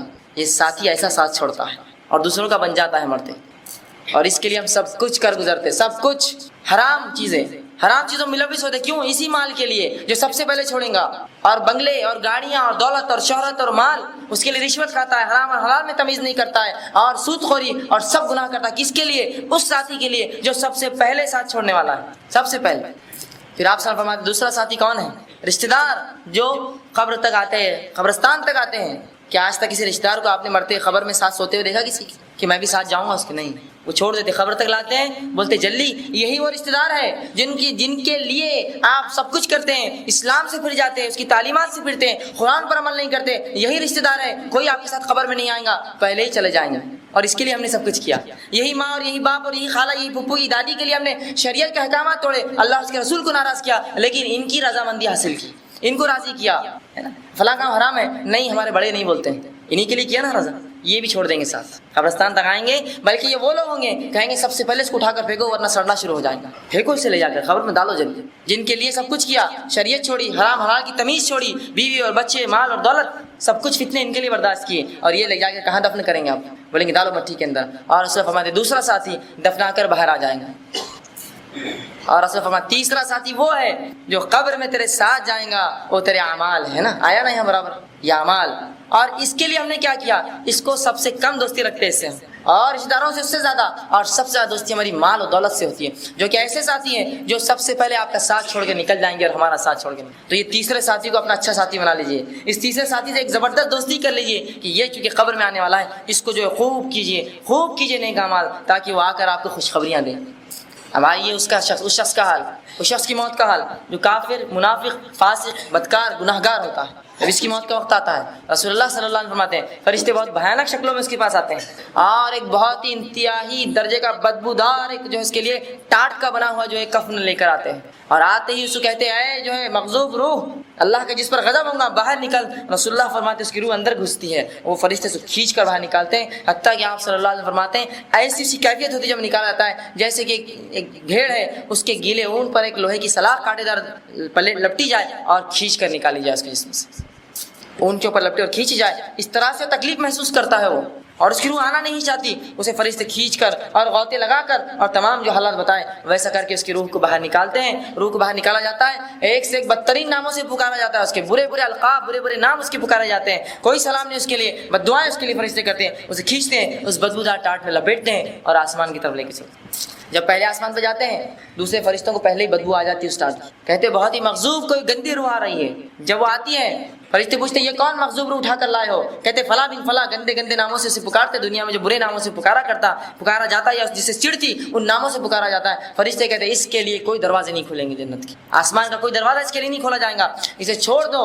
رسول اللہ فرماتے اس کو آسمان سے ہی پھینک دیا جائے گا، لا کر نہیں چھوڑا جائے گا، اور وہ گر کر زمین پر آ کر پٹکی کھائیں گا زور سے آسمان سے، اور اپنی قبر میں چلا جائے گا۔ جب قبر میں جائیں گا منکر نکیر آئیں گے زمین کو چیرتے اور اٹھا کر اسے بٹھا دیں گے، اور پھر وہی سوالات تین، من ربو کا، تیرا رب کون تھا؟ تو وہ کہیں گے ہاں ہاں لا ادری، ہائے افسوس میں نہیں جانتا میرا رب کون تھا، یہ کافر کہیں گا۔ اور اگر منافق ہوں گا تو کہیں گا لوگ کہتے تھے اللہ میرا رب ہے، تو منافق مسلمانوں میں ہوتا ہے لیکن ایمان نہیں رکھتا ہے، لیکن اس کو علم ہوتا ہے اللہ کا اور اس کے رب، وہ کہتا ہے لوگ کہتے تھے اللہ جو ہے ہمارا رب ہے، اور کافر کہیں گے ہاں ہاں لا ادری میں نہیں جانتا، کہ اس کا جواب کیا ہونا چاہیے۔ دوسرا سوال من نبیوں کا، کہ تیرا نبی کون ہے؟ یہ ایک روایت میں آتا ہے کہ رسول اللہ صلی اللہ علیہ وسلم اس کے سامنے پیش کی جائے، شخصیت پیش کی جائیں گی اور پوچھیں گے من ھذا الرجل، یہ انسان کون ہے؟ تو وہ کہیں گا ہاں ہاں لا ادری، ہائے افسوس میں نہیں جانتا یہ شخصیت کون ہے۔ منافق کہیں گا لوگ کہتے تھے یہ محمد صلی اللہ علیہ وسلم ہے۔ تیسرا سوال ما دینوں کا، تیرا دین کیا ہے؟ تو کافر کہیں گا ہاں ہاں لا ادری میں نہیں جانتا میرا دین کیا تھا۔ منافق کہیں گا لوگ کہتے تھے میرا دین اسلام ہے۔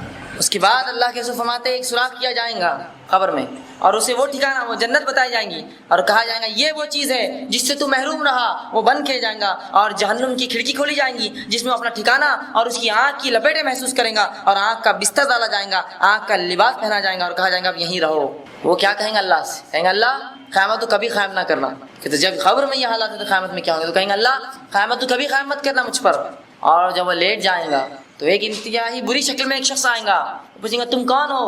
وہ کہیں گا میں تیرے برے اعمال ہوں، میں تیرے برے اعمال ہوں جو دنیا میں تو کیا کرتا تھا۔ اور وہ شخص افسوس کرے گا، بہرحال اس کا کوئی معاملہ نہیں، جہنم کی کھڑکی جو اس کا جو ٹھکانہ ہوں گی کھول دی جائیں گی، وہ آنکھ کے بستر پر آنکھ کے لباس میں آنکھ کی تکلیف محسوس کرے گا، خبر اس کی چھوٹی کر دی جائیں گی حتیٰ کہ آپ اس کی پھسلیوں میں پھسلیاں دھس جائیں گی، اور خبر اس کو دباتی رہیں گی، اور وہ قیامت تک یہی سلوک کریں گے۔ اور جنتی کے لیے جو ہے نیکوکار کے لیے وسیع اس کی نظروں تک وسعت پا جائیں۔ یہ تھا مختصر سے حالات قبر میں جو ہوں گے۔ اب اس کے بعد کیا ہوگا؟ اس کے بعد کیا ہوگا؟ تو آئیے وہ تھوڑے تین سوالات پھر سے ایک بار دیکھ لیتے ہیں۔ جب تین سوالات کی بات آتی ہے کہ من ربو کا، جواب آسان ہے، ربی اللہ، اللہ میرا رب ہے، آسان۔ من نبیوں کا، تیرا نبی کون ہے؟ بہت آسان، نبی محمد صلی اللہ علیہ وسلم، نبی محمد صلی اللہ، میرے نبی محمد صلی اللہ علیہ وسلم تھے۔ اور ماں دینوں کا، تیرا دین کیا ہے؟ میرا دین اسلام تھا۔ آپ کہیں گے صرف ایک لفظ، دو لفظ، تین لفظ؟ یہ تو میں بالکل بآسانی دے سکتا ہوں تین لفظ، کیا مشکل ہے؟ دنیا میں کیا آسان نہیں ہے بولنا اللہ محمد اور دین اسلام؟ کیا مشکل ہے تین لفظ؟ لیکن یہ ایسا آسان نہ ہوگا جتنا ہم سوچ رہے ہیں، ایسا آسان نہ ہوگا۔ اندازہ لگائیے قبر کی تاریکی، اس کا اندھیرا، اس کا اکیلا پن، اس میں فرشتے جو اتنی خطرناک مخلوق داخل ہوں گی، اس میں وہ فرشتے بھی ہوں گے جو گزے لے کر اور سزا کے اور جزا کے، اچھائی اور برائی دونوں کے فرشتے کھڑے ہوں گے، برا ہوگا تو اس کو جو ہے سزا دی جائے، اچھا ہوگا تو جنت کے اس کو حوالے بتائیں۔ دونوں چیزیں، ساری چیزیں دیکھ کر ہمارے تو منہ بند ہو جائیں گے۔ عائشہ رضی اللہ عنہا کہتی ہے اللہ کے رسول جب کوئی فرشتہ گز لے کر سر پہ کھڑا ہوگا خبر میں تو ہم تو مٹی کے بت بن جائیں گے، کیسے جواب دے پائیں گے؟ کیا کہیں گے؟ اپنے منہ سے نکلیں گے نہیں الفاظ۔ تو کہا اس وقت تمہیں ثابت قدم کلمہ توحید لا الہ الا اللہ تمہیں ثابت قدم رکھیں گے خبر کے اندر، وہ تمہیں آسانی کریں گا جواب دینے میں۔ اور کئی صحابہ سے معاملات ہیں کہ انہوں نے کہا اللہ کے رسول ایک خطرناک مخلوق، قبر کی اکیلا پن، اور اس میں یہ سوالات، ہم کیا کریں؟ کیسے جواب دیں گے؟ تو اللہ کے رسول صلی اللہ علیہ وسلم فرماتے ہیں اللہ تمہاری مدد کریں گا اور وہ کلمہ طیبہ ہوگا جو تمہیں آسانی کریں گا۔ اندازہ لگائی قبر کے حالات، اور اس پر سوال من ربکا، تیرا رب کون ہے؟ اس کا جواب وہی دے پائیں گا، اسی شخص کی زبان اس پر کھلیں گی جو زندگی بھر واقعتاً اللہ کو رب مانتا رہا، وہی کہیں گا اللہ میرا رب ہے۔ ورنہ جو دنیا میں اللہ کو چھوڑ کر ان کو اور ان کو اور قطب اور ابدال اور پیر اور فقیر مرشد کو پکاریں گا، قبر میں بھی اس کے منہ سے اللہ نہیں نکلیں گا، وہ کہیں گا ہاں ہاں لا ادری، مجھے نہیں پتا کہ میرا رب کون ہے، یا کہیں گا لوگ کہتے تھے اللہ میرا رب ہے۔ دنیا میں اس کو مشکل کشائی کے لیے، حاجت روائی کے لیے، شفا کے لیے، اولاد کے لیے، بیماری کے لیے، جس بھی کام کے لیے وہ پکارتا تھا، اگر وہ اللہ نہ ہوا تو اس کے منہ سے سے ربی اللہ، اللہ میرا رب نہیں نکلیں گا، نہیں نکل سکتا اس کے منہ سے الفاظ۔ تو اس کو سوالات کو آسان مت سمجھیے 1 2 3 اور ختم، میں تو آسانی سے دے دوں گا، نہیں۔ جس نے اپنی زندگی واقعی میں اللہ پر ایمان رکھ کے گزاری، چاہے مرد تھا چاہے عورت تھا، چاہے کسی علاقے کسی ملک کسی رنگ کا تھا، اگر اس نے اللہ پر ایمان واقعی میں رکھا زندگی بھر، اس کے منہ سے الفاظ نکلیں گے میرا رب اللہ ہے۔ دوسرا سوال، من نبیو کا، تیرا نبی کون ہے؟ وہ کہیں گا میرے نبی محمد صلی اللہ علیہ وسلم، میرے نبی محمد صلی اللہ علیہ وسلم۔ کیا آپ کو لگ رہا ہے اتنا آسان ہے بولنا محمد صلی اللہ علیہ وسلم میرے نبی ہے؟ یہ الفاظ صرف اس شخص کے منہ سے نکلیں گے جو واقع میں ساری تمام زندگی رسول اللہ صلی اللہ علیہ وسلم کے طریقے پر جیا ہو، کوئی اس کے اور اس کے، چھوٹے کے اور بڑے کے، ان کے اور ان کے طریقے پر جیا ہو، علاقے یا ماحول کے طریقے پر جیا ہو، اس کے منہ سے جواب نہیں نکلے گا، یاد رکھیے۔ اور یہاں کوئی سوال نہیں ہے تیرا مسلک کون سا تھا، تو کس مذہب سے تھا، تو کس کو مانتا تھا، تیرے بڑے مفتی اور علماء کون تھے، کوئی سوال نہیں۔ من نبیو کا، تیرا نبی کون ہے، خلاص۔ اور اس کے منہ سے یہ الفاظ نہیں کہ میرے نبی محمد صلی اللہ علیہ وسلم ہے جو تمام زندگی آپ کے طریقے پر چلا ہو، اس کا اٹھنا اور اس کا بیٹھنا، اس کا چلنا اور اس کا پھرنا، اس کا کھانا اور اس کا پینا، اس کی پیدائش اور اس کی شادی، اس کا نکاح اور اس کی موت اس پر ہوئی ہو کہ محمد صلی اللہ علیہ وسلم کے طریقے پہ چلاؤ، وہی کہہ سکیں گے اللہ کے رسول محمد صلی اللہ علیہ وسلم میرے نبی ہے، ورنہ منہ نہیں کھولیں گا ان کے نام لیں گا یا ہاں لا ادری، ہائے افسوس میں نہیں جانتا میرا نبی کون ہے۔ آسان مت سمجھیے کہ رسول کے طریقے چھوڑ کر زندگی کسی اور کے طریقے پہ گزارے، اور اس حد تک ہم نے معاملہ بگاڑ لیا ہے کہ آج اپنا نام مسلمان بھی نہیں کہتے ہم، آپ کون ہے تو میں فلاں ہوں، وہ نام سے، آپ کون ہے تو میں فلاں ہوں، مسلمان بھی نہیں کہتے ہیں، بلکہ اگر مسلمان ہے تو بولتے ہیں مسلمان میں کون ہے آپ، اور پوچھ لے کہ ہم تو مسلمان ہیں، مسلمان میں کون ہے آپ؟ کہ اس سے ہٹ کر کوئی سوال ہونے والا ہے مجھ سے کہ میں کون ہوں، کس اس سے تعلق رکھتا؟ سوال تو تین ہی ہے، من نبیوں کا دوسرا سوال۔ تو یاد رکھیے جو رسول اللہ صلی اللہ علیہ وسلم کے طریقے پر تمام زندگی چلا، جس کی پیدائش، جس کے نکاح، جن کی موتیں اس طریقے پر ہوئی، جن کا سونا اور جن کا جاگنا، جن کا کھانا اور جن کا پینا، جن کا چلنا اور اٹھنا اور بیٹھنا محمد صلی اللہ علیہ وسلم کے طریقے پر رہا، وہی جواب دیں گا، ورنہ منہ بند اس کا، اس کے منہ سے الفاظ نہیں۔ اور تیسرا سوال، ما دینوں کا، تیرا دین کیا ہے؟ مومن کہیں گا میرا دین اسلام ہے۔ اور دین کیا ہوتا ہے؟ دین زندگی جینے کے طریقے کو کہتے ہیں دین زندگی جینے کا طریقہ ہے، جس طریقے پر ہم جیے وہ ہمارا دین ہوا۔ اب اگر ہم یہودیوں کے طریقے پر جیے اور نصرانی اور عیسائیوں کے اور ہندو اور بدھوں کے طریقے پر جیے، دنیا میں اسلام کیا تھا ہمیں علم ہی نہیں تھا، نہ اس کو شریعت مانا، نہ اس کی کتاب پڑھی اللہ کی، نہ اس نے کیا احکامات دیے، نہ اس کے حلال کو حلال جانا، نہ اس کے حرام کو حرام جانا، نہ اس کی بتائی ہوئی چیزوں پر عمل کیا، تو کیا دین کہہ سکیں گے ہم؟ دین دیکھیے یاد رکھیے، دین وہ چیز ہے جس طریقے پہ ہم دنیا میں زندگی بسر کرتے ہیں، اگر وہ اسلام نہ تھا تو منہ سے اسلام نہیں نکلیں گا، اگر اسلام تھا تو منہ سے نکلیں گا میرا دین اسلام ہے۔ تو سوالات دکھنے کو آسان ہیں لیکن اتنے جامع ہیں، اتنے زبردست ہیں کہ جو ان تینوں پر عمل کرتا رہا اسی کے منہ سے الفاظ نکلیں گے، ورنہ منہ بند اس کا۔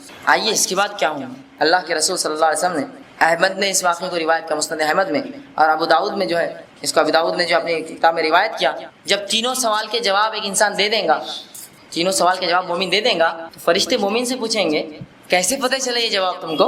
یاد رکھیے سوال نہیں ہے چوتھا، یہ سوال رہے گا کہ کیسے معلوم ہے تم کو یہ تینوں سوالوں کا جواب؟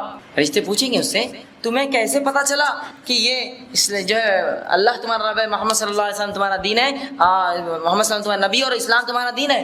تو وہ جواب دیں گا کون؟ مومن، اور کہیں گا قرأت کتاب اللہ آمنت بہ وتصدق، کہ میں ایمان لایا تھا یا میں نے پڑھی اللہ کی کتاب، قرأت کتاب اللہ، میں نے اللہ کی کتاب پڑھی ہے، آمنت بہ، ایمان لایا تھا اس پر، اور میں نے اس کی تصدیق بھی کی تھی کہ یہاں حق ہے۔ کیا کہیں گا مومن؟ میں نے کیا، کیسے مجھے جوابات کیسے ملے مجھے یہ تینوں سوال کے جوابات؟ پہلا کتاب پڑھا میں نے اللہ کی تو پتہ چلا ان تینوں سوالوں کے جواب کہاں ہیں، کہاں ان تینوں سوالوں کے جواب چھپے ہوئے؟ قرآن میں۔ اب اندازہ لگائیے جس کو قرآن پڑھنا ہی نہیں آتا، واللہ اب کیا جواب دیں گا اپنے رب کو کہ اللہ وہ کلام جو تیرا آیا تھا مجھے تو وقت ہی نصیب نہ ہوا کہ میں کبھی پڑھ سکا اس کو آج تک، اور مجھے یہ اور وہ اور ایسی ویسی دنیا کی کتابوں نے ہی لگا رکھا اپنے پیچھے، میں تو کبھی نہ پڑھ سکا تیری کتاب۔ تو کیا بچ پائیں گا وہ شخص؟ اسی کے تعلق سے اس کی اگلی نشست جو یہی درس قرآن کی اہمیت، قرآن کیا ہے، اس کی اہمیت کیا ہے۔ تو مومن کیا کہیں گا؟ قرأت کتاب اللہ، میں نے اللہ کی کتاب پڑھی تھی، ایمان لایا تھا، تصدیق کی تھی۔ تو اب انداز لگا لیا، اپنے ایمان کا سب جائزہ لے لے کہ اللہ کی کتاب میں پڑھ سکتا ہوں، اگر نہیں تو کل ہی سے سیکھنا شروع کیجئے، ورنہ موت آ جائیں گی تو جواب دینا پڑے گا مجھے تو معلوم ہی نہیں تھا اللہ کی کتاب کیا ہے، نہ مجھے سوالات کے جواب آتے۔ اور جب میں پڑھنے کے بارے میں کہہ رہا ہوں نا تو یہ صرف دیکھ کر پڑھنا نہیں ہے اس میں کافی، یہ بھی ایک عبادت ہے، لیکن اس کو سمجھنا کہ وہ کیا تقاضے ہیں اس کے۔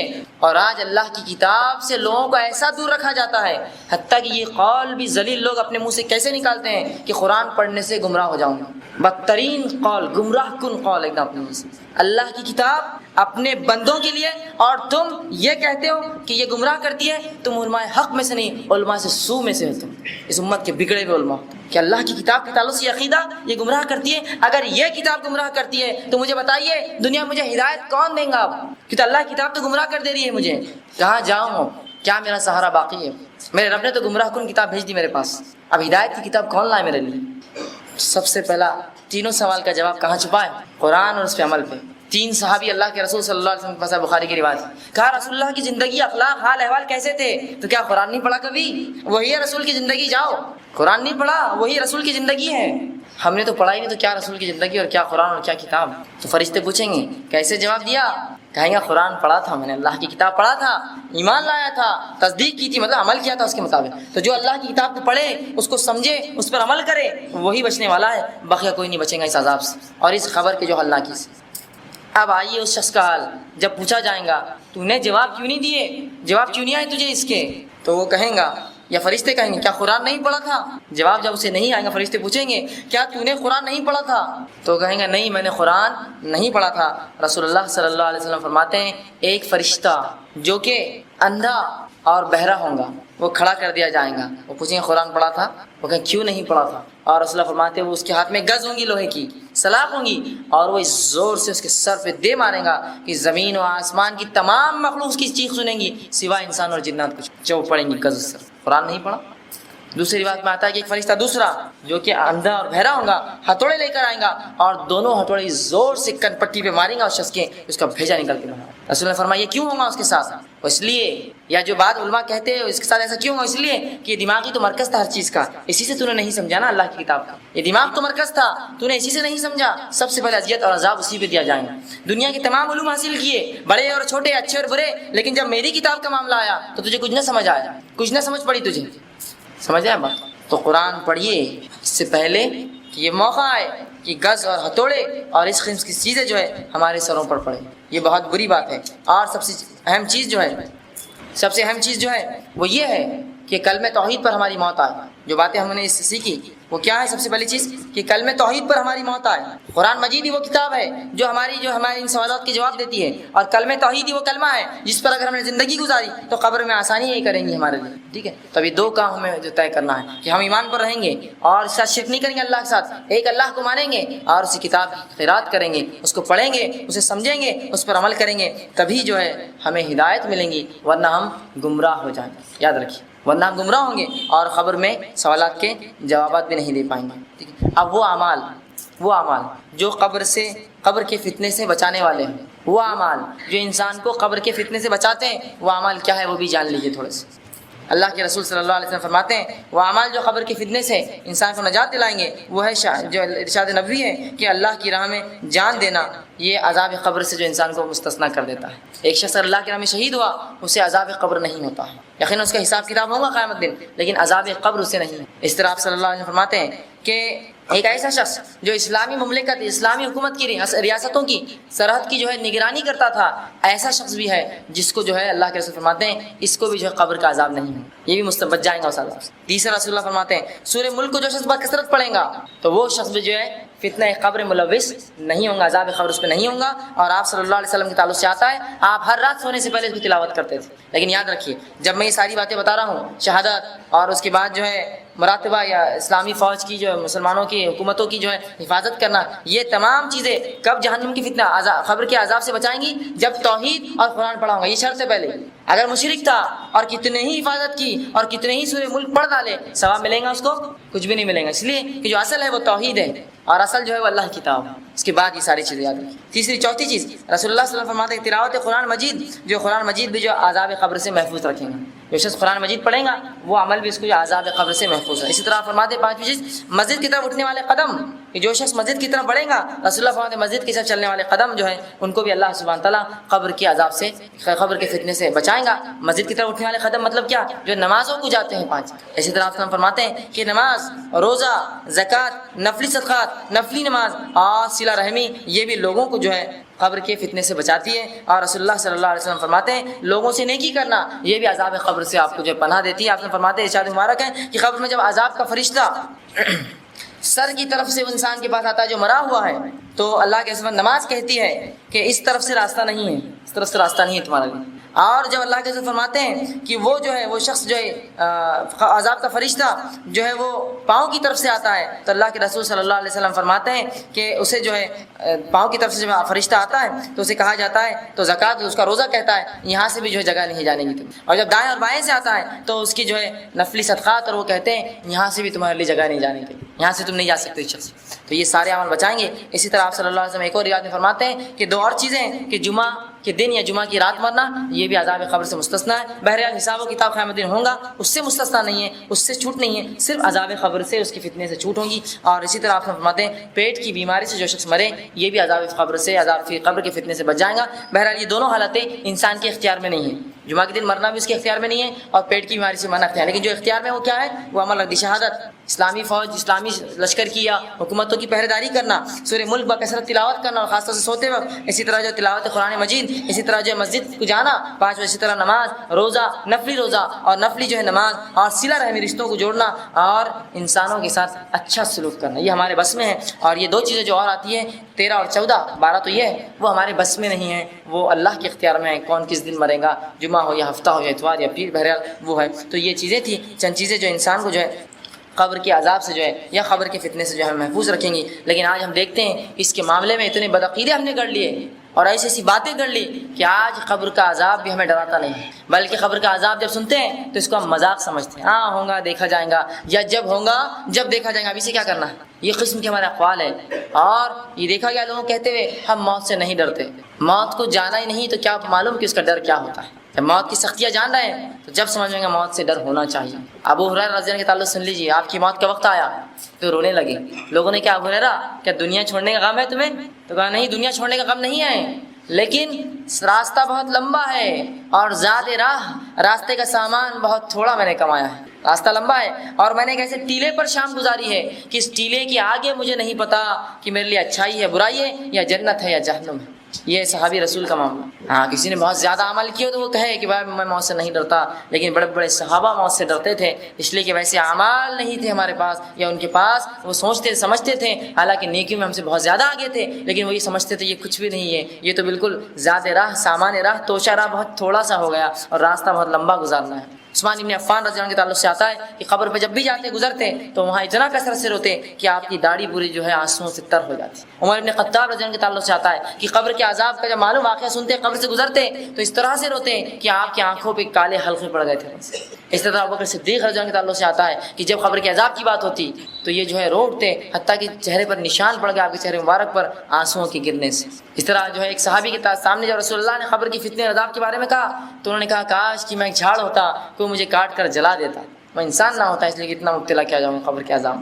تو یہ صحابہ کا ڈر تھا اس سے۔ ایک صحابی کے بارے میں آتا ہے کہ ایک بار جو ہے ایک جگہ سے گزرے اور وہاں آگ جلتی دیکھی تو وہ دیکھ کر بے ہوش ہو گئے۔ تو یہ حالات تھے ان کے صحابہ کے کہ موت سے اس قدر وہ ڈرا کرتے، کیوں تو وہ سمجھتے کہ اتنے اعمال ہمارے پاس نہیں ہے جو ہمیں جو ہے اس سے وہ کر سکے یا جو ہے ہمارے لیے آسانیاں کر سکیں۔ تو بہرحال ہم میں سے ہر شخص کوشش کرے موت کو سب سے پہلے تو آسان چیز نہ سمجھیں اور رسول اللہ کے کہے کے مطابق عقل مند بن جائے، موت سے پہلے اس کی تیاری کر لے، موت سے پہلے اس کی تیاری جو کچھ ہو سکتا ہے۔ اور سب سے پہلے اس کی تیاری میں کیا کریں گے ہم؟ فرض عبادتیں توحید چلیں گے، نماز پڑھیں گے، روزہ رکھیں گے، زکوٰۃ دیں گے، حج کریں گے، اور توحید اصل ہے یہ سب چیزوں کی قبولیت کے لیے۔ تو سب سے اہم کیا ہوا؟ توحید پر چلیں گے، کلمہ طیبہ پر چلیں گے، فرض عبادتیں کریں گے، پھر سنت عبادتیں کریں گے اور نفلی عبادتوں میں اضافہ کریں گے تاکہ قبر کے عذاب سے بچیں، تاکہ جو ہے جو اللہ کے پاس جائے تو کچھ ہو ہمارے پاس اعمال بتانے کے لیے اپنے رب کو۔ ورنہ ایسا نہ ہو کہ اللہ موت کا وقت آ گیا اور میں تو نشے میں تھا، میں تو غرق تھا پکچر اور ٹیویوں میں تو بری عادت اور بری لت میں تھا، حرام کاری میں تھا اور سود اور جوا اور اس قسم کے کاموں میں اور زنا اور بدترین اعمال میں تھا، اور موت آ گئی اور پھر کہے رب ارجعوا لعلی اعمل صالحا، اے اللہ موقع دے دو ایک تھوڑا سا بس نیک عمل کرنے۔ اور موت کا معاملہ ہی تو ایسا عجیب ہے، معاملہ بھی ایسا عجیب ہے کہ کب آئیں گی معلوم نہیں۔ اگر معلوم ہو جاتا 60 سال میں آئیں گی تو کم از کم اس سے پہلے اصلاح تو کر لیتا اپنے اعمال کی، لیکن اس کا معاملہ کیا ہے؟ کیا ہے اس کا معاملہ؟ پچھلے رمضان تھوڑا غور کر لیں، جو لوگ اس درس میں آتے تھے اس رمضان دیکھ لیں کتنے لوگ ان کے خاندان میں مرے ہیں، اور کتنے دوست جو ساتھ آتے تھے آج نہیں آتے ہیں، ان کا انتقال ہوگا پچھلے رمضان، اس رمضان سے پہلے، اور اگلے رمضان جب ہم جمع ہوں گے پتہ نہیں اس میں سے اور کتنے لوگ چلے جائیں گے اس دنیا سے، ہے نا؟ تو اس کا کوئی وہ بھی نہیں ہے کہ 60 سال 50 سال تاکہ 40 سال بڑھنے کا عمل شروع کر دوں، ہے نا؟ تو کم از کم توبہ کی تو اس نیت ہو، ورنہ ایسا نہ ہو اگلا جمعہ دیکھیں گے، اگلا رمضان دیکھیں گے، اگلے مہینے سے ہوں گے اور اگلا جمعہ کس نے نصیب کیا، اسے کوئی لکھ کے دیتا ہے کہ بانڈ پہ اگلا جمعے تک میں زندہ رہوں گا، اور اگر توبہ بھی نہ ہو مخلص تو یاد ہے کہ جہنم میں جائیں گے سیدھا اور چلے، ان کم از کم توبہ کو تو مانتا ہو، اے اللہ جو بھی گناہ ہوئے ہیں توبہ کرے اپنے رب سے کہ میں نے گناہ اور خطائیں کی، مجھے معاف عطا فرما، جو بھی شرک اور کفر اور بدعت کیا ہو مجھے معاف کر، اور اب میں تیرے دین پر چلوں گا، اس کا وعدہ کرے اپنے رب سے، ورنہ موت آلے جو اڑیں گی جو ہے لے کر اچک جائیں گی، اور پھر ہم چلا اٹھیں گے کہ ہائی اور ہائی۔ آج دیکھتے ہیں نوجوان لوگ فلاں جگہ سے نکلے، فلاں جگہ گئے، انتقال ہو گیا، نوجوان لوگ، تو آج موت کے لیے کوئی وقت نہیں ہے کہ بوڑھا ہی مرے گا اور جوان، یاد رکھیے اس سے پہلے کہ ہماری موت آئے اس کی تیاری کر لیں۔ اور رسول اللہ صلی اللہ علیہ وسلم ایک شخص کے ایک صحابی کے پاس گئے، موت کا وقت قریب تھا، کہا کیسے محسوس کرتے ہو؟ تو کہا بہت ڈرتا ہوں اللہ کے عذاب سے۔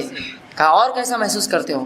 کہا کہ بہت جو ہے امید ہے اپنے رب کی رحمت سے، جنت کی امید بھی کرتا ہوں، جہنم سے ڈرتا بھی ہوں۔ رسول اللہ نے کہا جو ایسی موت مرا وہ صحیح مرا، مطلب یہ موت سب سے صحیح موت ہے کہ اللہ سے ڈر بھی ہو اپنے گناہوں کا کہ جہنم نہ دے دے، اور امید بھی ہو کہ مجھے جنت میں ڈالے۔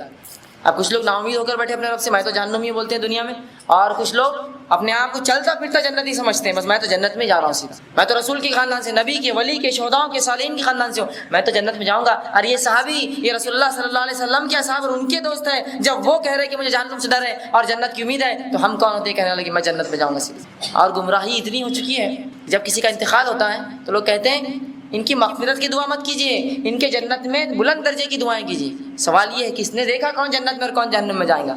کیا آپ کو پتا ہے کہ آپ لکھ کے دے سکتے ہیں کہ جنت یہ ہے؟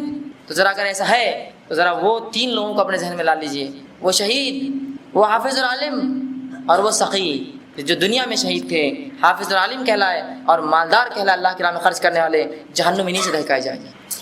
ہم تو یہ سمجھ بیٹھے بس ہماری تعبدی زندگی ہے بس، اور ہم ایسا کوئی اعمال جب کرتے ہی سوچتے نہیں کہ مجھے مرنا ہے، دھوکہ دے رہے ہیں، ذرا سوچ لے دھوکے سے پہلے مجھے مرنا ہے۔ آج خواتین کو دیکھا فیشن پرستی میں چور ہے، بالکل لت پت ہے بالکل، کہ اگر ان کو دیکھا جائے تو ایسا لگتا ہے کہ رسول اللہ صلی اللہ علیہ وسلم کی حدیث ان پر ہوا اتر گئی کہ کپڑے تو ہوں گے لیکن ننگی ہوں گی عورتیں۔ یہ حال ہے فیشن، یہ حال ہے فیشن کا، اور یہ حال ہے جو ہے فیشن پرستی کا کہ اسے ہم نے اپنا معبود بنا لیا، اور یہی حال مردوں کا بھی ہے۔ اس قسم کے لباس، اس قسم کی حرکتیں انہوں نے اپنے آپ میں رائج کی جو اسلام میں سخت حرام ہے، سخت حرام ہے۔ تو آج ہم دیکھتے ہیں بہائی اتنی عام ہو چکی ہے۔ اب اندازہ لگائیے جسم کا وہ حصہ رسول اللہ صلی اللہ علیہ وسلم فرماتے ہیں، ترمذی کی روایت ہے کہ وہ رسول عورتوں کے بارے میں کہتے ہیں کہ وہ خاتون جو پتلا لباس پہنیں گی جس میں جسم دکھتا ہو، وہ جہنم میں اتنی دور پھینکی جائیں گی کہ جنت کی خوشبو بھی نہ سونگھ سکیں گی، حالانکہ جنت کی خوشبو جہنم بہت دور تک آتی ہوں گی۔ کیا فرمایا؟ پتلا لباس، لیکن جہاں لباس ہی نہ ہو، جو پتلا لباس تھا نا، جہاں لباس ہی نہ ہو اس کا کیا؟ تو کیا ہمیں موت سے ڈر نہیں لگتا؟ اور جو ہے قبر کے ازدوں سے اور بچھوں سے ہم جو ہے بہت زیادہ جو ہے مطمئن ہو کر بیٹھے ہوئے ہیں۔ ہاں، رسول اللہ صلی اللہ علیہ وسلم فرماتے ہیں ایک عورت اس کی سطر ناف سے لے کر گھٹنا ہے، ایک مرد کا سطر ناف سے لے کر گھٹنا ہے، مطلب ناف بھی وہ دکھا نہیں سکتا الا ناف کے نیچے، چلو ٹھیک ہے ناف اس کے نیچے کا حصہ چھپانا ہے اس کو، لیکن ہم دیکھتے ہیں ہمارے گھر کی خواتین پیٹ سے لے کر ناف سے لے کر اس کے نچلے حصے ان کے دکھائی دیتے ہیں، پیٹ دکھتی ہے اور پیچھے پوری کمر دیکھ سکتے ہیں، اس قسم کے لباس پہنتی ہیں۔ اور پھر یہ ہماری مائیں ہیں، یہ ہماری بہنیں ہیں، اور ہم دیکھ کر کبھی تاکید بھی نہیں کرتے، جسم جو کھلا ہے نا، یہ ساڑی سے ہٹ کر جو بلاؤز میں دکھتا ہے یہ حرام ہے اور جہنم کی آگ میں جلیں گا۔ رسول فرماتے جو پتلا ہو وہ جنت جانا تو دور خوشبو نہیں سکیں گی، جس کا غائب ہو اس کے تعلق سے اللہ ہی جانتا کیا عذاب۔ تو کیا ہم اللہ سے بہت بے پرواہ ہو کر بیٹھے اور یہ زندگی میں اتنے لگ چکے ہیں، اور اس کی چمک اور دمک کیا ہمیں اتنا اچک لے گئی ہے کہ ہم موت کو مکمل بھول چکے ہیں؟ یاد رکھیے، موت کو یاد کیجیے۔ رسول اللہ صلی اللہ علیہ وسلم موت کو کثرت سے یاد کرتے، اسی لیے آپ صلی اللہ علیہ وسلم بہت کم مسکراتے، حدیث میں آتے بہت کم ہنستے، اور آپ صلی اللہ علیہ وسلم فرماتے ہیں کہ اگر میں اللہ سے دعا کروں اور جو مردوں کا عذاب ہوتا ہے تمہیں بتا دیا جائے تو تم بہت زیادہ روؤ گے اور کم ہنسو گے، بہت کم ہنسو گے۔ لیکن آج موت ہم بھلا چکے ہیں، فیشن میں، حرام میں، دکھاوے میں، اونچے ایک دوسرے کو اونچا اور نیچا دکھانے میں اس طرح سے ملوث ہوئے کہ آج کچھ بھی نہ رہا، حتیٰ کہ نماز، روزہ، زکوٰۃ حج بھی صرف شو کی عبادتیں ہیں، شو دکھانے کے لیے سب کرتے ہیں تو ہم کرتے ہیں۔ لیکن سب سے اہم چیز ہے آپ کے توحید، آپ دین خالص دین پر چلے اور اخلاقیات آپ کی اخلاق اچھے ہو لوگوں سے۔ ورنہ آج دیکھا جاتا ہے کہ لوگ برے اخلاق کے حامل ہیں، جب انہیں کتاب و سنت کی بات بتائی جاتی ہے تو لوگوں کو گالیاں دے دے کر اور سمجھاتے ہیں باتیں جاتے ہیں اور ان سے لڑتے اور جھگڑتے اور نیچے دکھاتے اس علم سے۔ رسول اللہ صلی اللہ علیہ وسلم فرماتے ہیں جو شخص دین کا علم حاصل کرے اس لیے کہ کسی کو نیچا دکھائے وہ جنت میں نہیں جائیں گا کبھی۔ آج ایک چیز ہم کو آج معلوم ہوئی، جاتے اور لوگوں کو گالیاں دینا شروع کر دیتے ہیں، ارے وہ ایسے اور ویسے۔ آج ہم کو سدھرنے کتنا وقت لگا، تو کیا ایک دن میں آپ اس کو سدھارنا چاہتے ہیں؟ جا کر ایک جھٹکے میں جا کر آج سنا اور کل سدھارا؟ تو دین کے علم کو صحیح سمجھیے، دین کیا ہے، اس کو مذاق کا موضوع یا لوگوں کو جو ہے ایک مذاق اڑانے کا موضوع نہ بنانے دے اپنے لیے، بلکہ اسے سمجھے اور اللہ کے رسول صلی اللہ علیہ وسلم جس طرح سے اس کو پھیلایا ویسا اس کو پھیلائے۔ اور نوجوانوں سے خاص طور سے میری یہ گزارش ہے کہ جب وہ کوئی بات سنتے ہیں کتاب و سنت کی اس کو پڑھے، اس کو جانے، اس مسئلے کا علم حاصل کرے اور پھر اس بات کو دوسروں تک پھیلائے، نہ کہ وہ غلط بولنا شروع کر دے بیٹھے بیٹھے یہیں سے۔ یہ بہت بری بات ہے اور یہ اکثر ہو رہا ہے۔ اور دوسرا اپنے والدین کی فرمانبرداری پر اطاعت کرے، ورنہ یہ دیکھا جاتا ہے ایک شخص کتاب و سنت کی کوئی بات سیکھتا ہے اپنے ماں باپ کو گالیاں دیتا ہے، ارے وہ تو مشرک ہے، وہ تو ہندوؤں کے جیسے رہتے ہیں، میرے بابا تو شرم ہے تجھ پر کہ تیرے ماں باپ ہندوؤں کے جیسا رکھتے اور تو خوش یہاں کھڑا ہے سڑک پہ ہمارے ساتھ، جا ان کی اصلاح کرتا تو وہاں، اور اس بات کو چھپا کے رکھتا اپنے اندر اور ان کی اصلاح کرتا، عوام میں چیختے چلاتے نہ پھرتا۔ یہ دکھاوا ہے کہ دیکھو میں کتنا توحید پرست ہو گیا، میرے ماں باپ آج مشرک، دکھاوا ہے خالص۔ تو جس کے دل میں تڑپ ہوتی ہے وہ روتا ہے اپنے والدین اگر وہ ان کی اصلاح نہ ہو تو، اور ان کو سمجھانے کا طریقہ ہوتا ہے۔ اور بڑے اور چھوٹوں کے ادب کا لحاظ رکھیے، آپ کے تھوڑا سا علم آپ کو کسی بڑے سے اونچا نہیں کر دیتا، بڑے بڑے ہوتے ہیں، ان کی کوئی بڑی سے بڑی غلطی ان کو آپ سے چھوٹا نہیں کرتی، ان کی اصلاح کی جائیں گی الگ مسئلہ ہے، لیکن آپ سے چھوٹے نہیں ہوئے وہ، ان کو آپ تھپڑ مار کے نہیں سمجھا سکتے، ان کو ادباً آپ کو سمجھانا ہوگا، شیخ ایسا کیوں، والد صاحب ایسا کیوں، دادا ایسا کیوں، نانا یہ کیوں رہا ہے، بڑے حافظ صاحب یہ کیوں، یہ نہیں کہ آپ غلط کر رہے ہیں، یہ بڑی اہم چیز ہے، ورنہ لوگ علم سیکھتے ہیں اور دوسروں کو تکلیف دیتے ہیں، یہ بری بات ہے۔ آخر میں اللہ سبحانہ تعالیٰ سے دعا ہے کہ اللہ سبحانہ تعالیٰ ہمیں کہنے سننے زیادہ عمل کی توفیق دے، اللہ سبحانہ تعالیٰ قبر کے فتنے اور اس کی جو ہے تمام جو عذابوں سے ہماری حفاظت کرے اور تمام امت اسلامیہ کی حفاظت کرے، اللہ سبحانہ تعالیٰ قبر کے سوالات کے جوابات ہمارے لیے آسان کرے، اور اللہ سبحانہ تعالیٰ ہمیں جب تک زندہ رکھے کلمہ طیبہ اور توحید پر زندہ رکھے، اور جب بھی ہمیں جو ہے موت دے وہ ایمان پر موت دے۔ وآخر دعوانا الحمدللہ رب العالمین، سبحان ربک رب العزت عما یصفون وسلام علی المرسلین۔ میں جو درس ہوتا ہے اتوار کی صبح 11:30 اس میں آپ آئیے، جتنے آپ کے سوالات انشاءاللہ جوابات دیے جائیں گے۔ یہاں وقفہ کم ہوتا ہے، لوگ زیادہ ہوتے ہیں، خواتین بھی ہیں، مرد حضرات ہیں، تو میرے لیے بہت ناممکن سی بات ہے کہ میں سب کے جوابات دے سکوں۔ دوسری چیز، جب میں کسی چیز کا جواب دیتا ہوں تو یہ علم کی بنیاد پہ ہوتا ہے، اللہ کی کتاب، اس کے رسول صلی اللہ علیہ وسلم کے طریقے پہ اور خلفاء راشدین اور صحاباؤں کی طرف پہ ہوتا ہے۔ تو اگر کسی کو بات نہ سمجھے یا کچھ سے غلط لگے تو میری اصلاح کرے، باہر جا کے بولنے سے کوئی فائدہ نہ ہوگا اللہ کہ اس کے اپنے اعمال وہ ضائع کریں گے۔ کل کسی نے مجھے بتایا کہ کوئی صاحب جو ہے آپ کے بارے میں جو کہہ رہے تھے کہ وہ تو کچھ بھی بولتا ہے ایسا ہے، تو میں نے کہا اسے ایک بسکٹ کا پیکٹ دے دینا تھا کم از کم۔ تو کہا کیوں؟ اس لیے کہ اسے تحفہ دو، اس لیے کہ اس نے اپنی نیکیاں مجھے دی۔ امام حسن بصری رحمہ اللہ کے تعلق سے آتا ہے، یہ تابعی کبار تابعین میں سے تھے، جب ایک آدمی ان کی بہت برائی کرتا تو اس کو ہمیشہ تحفے بیچتے۔ اس نے کہا یار تم تحفے کیوں بیچتے ہو؟ تو کہا تم غیبت کرتے ہو اور اپنی نیکیاں مجھے دیتے ہو، اس سے اچھا آدمی کون ہوگا جو مجھے اپنی نیکیاں دیتا جائے؟ تو میں نے کہا کچھ نہیں تھا تو آپ اس بسکٹ کا پیکٹ میری طرف سے تحفے میں اس کو دیتے کہ یہ لے جائیے آپ، اس لیے کہ آپ نے ایک اچھا کام کیا میرے لیے۔ بہرحال تو میری اصلاح کریں، یہاں نہیں مل سکتے، اتوار کے درسوں میں آئے، مجھے الگ سے ملے اور میری اصلاح کرنے کی کوشش کریں، نہ کہ آپ خواہ باتیں پھیلائیں جس سے کچھ نہیں ہوتی، اللہ کہ آپ افواہیں پھیلاتے ہیں، شر پھیلاتے ہیں اور صحیح علم کو بھی آپ بدنام کرنا شروع۔ بہرحال ٹھیک ہے، اگر آپ کو کوئی سوال ہو تو ایک ایک کر کے خواتین کی طرف سے ایک چٹ لی جائیں گی اور مردوں کی طرف سے ایک چٹ لی جائیں گی اور انشاءاللہ جواب دینے کی کوشش کی جائیں گی۔ آپ لوگوں سے پھر وہ ہے کہ آپ بات نہ کریں اور اطمینان اختیار کریں تاکہ سوالات کے جواب لوگ سن سکیں۔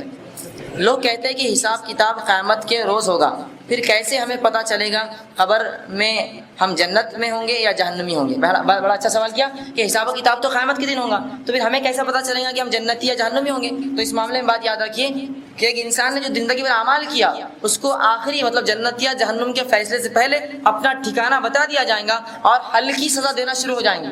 یاد رکھیے جہنم کی سزا تو بہت زیادہ ہوں گی، یہ ہلکی سزا ہے جو ابتداءً دی جائیں گی تاکہ انسان جو ہے جان لے کہ اس کو آخرت میں کیا ملنے والا ہے اور زیادہ تکلیف میں ملوث ہو جہنمی، اور جنتی اور زیادہ خوش ہو۔ ٹھیک ہے، اسی طرح جو ہے خواتین کے سوالات جو آئیں گے انشاءاللہ وہ خواتین اس پر خواتین لکھ کر جو بھیجیں۔ اس کے بعد کا درس بھی اپنے آپ میں بڑی اہمیت رکھتا ہے، وہ ہے قرآن کی اہمیت، قرآن کیا ہے اور اس کے تعلق سے جو غلط فہمیاں میں انشاءاللہ میں اس کا جواب دوں گا۔ آپ سبھی سے گزارش ہے کہ آپ اسی جگہ بیٹھ کر چائے پیے اور اس کے بعد جو ہے وہ درس بھی سماعت فرمائیں۔ جی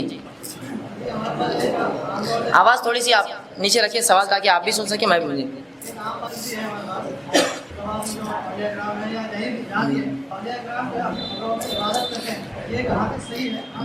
بھائی نے بڑا اچھا سوال کیا. کچھ لوگ یہ تصور کرتے ہیں کہ اللہ کے کچھ بندے اس کے ولی اولیاء کرام وہ خبروں میں زندہ ہوتے ہیں. ٹھیک ہے, تو یہ میرا سوال ان لوگوں سے ہے کہ انہیں کیسے پتہ چلا کہ خبر میں زندہ ہے اولیاء کرام. ایک واقعہ میں سناتا ہوں. ایک صاحب ایک واقعہ سنانے لگے, کہا کہ ہم ایک شخص کو دفنا کے نکلنے لگے. جب دفنا کے ہم نکلے تو خبر میں سے آواز آنے لگی. میں نے جا کر جھانک کر دیکھا خبر کے اندر تو وہ صاحب نماز پڑھ رہے تھے. تو میرا یہ سوال ہے, ارے پھر وہ مردہ نہیں تو آپ نے زندے کو دفنا دیا اندر, جلدی سے کھود کے نکالیے, چھوڑ رہے کیوں اس کو؟ یا پھر جب کوئی شخص مرے تو اس کو 10,000 وولٹ پہلے کرنٹ دے کے چیک کیجیے مرا یا نہیں مرا, ورنہ اندر نمازیں پڑھیں گے جا کر. وہ عجیب معاملہ ہے. نمازیں دنیا کے لیے ہے, یہ جو خبروں میں نہیں ہوتی ہیں.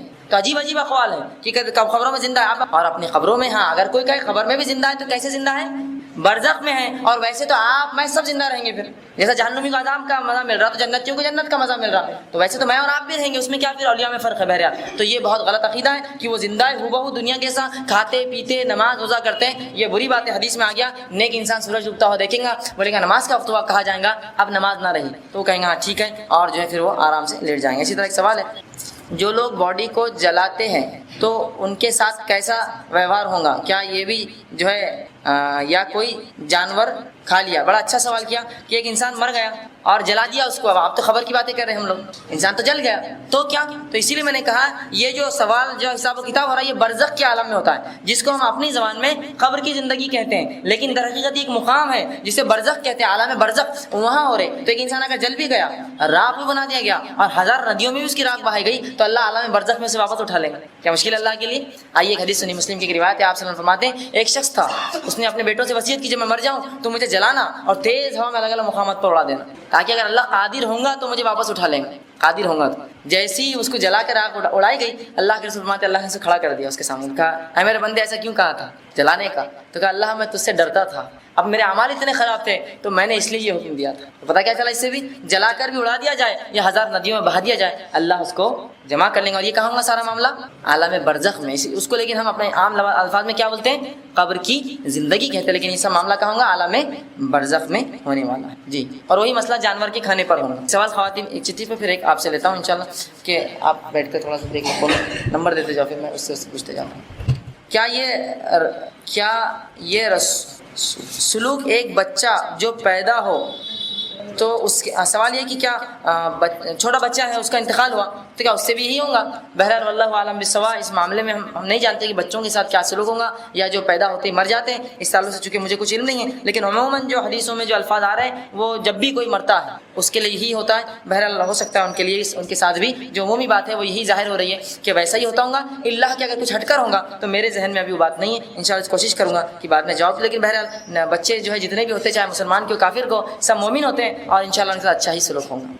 جی ایک ان سے آپ نے کیا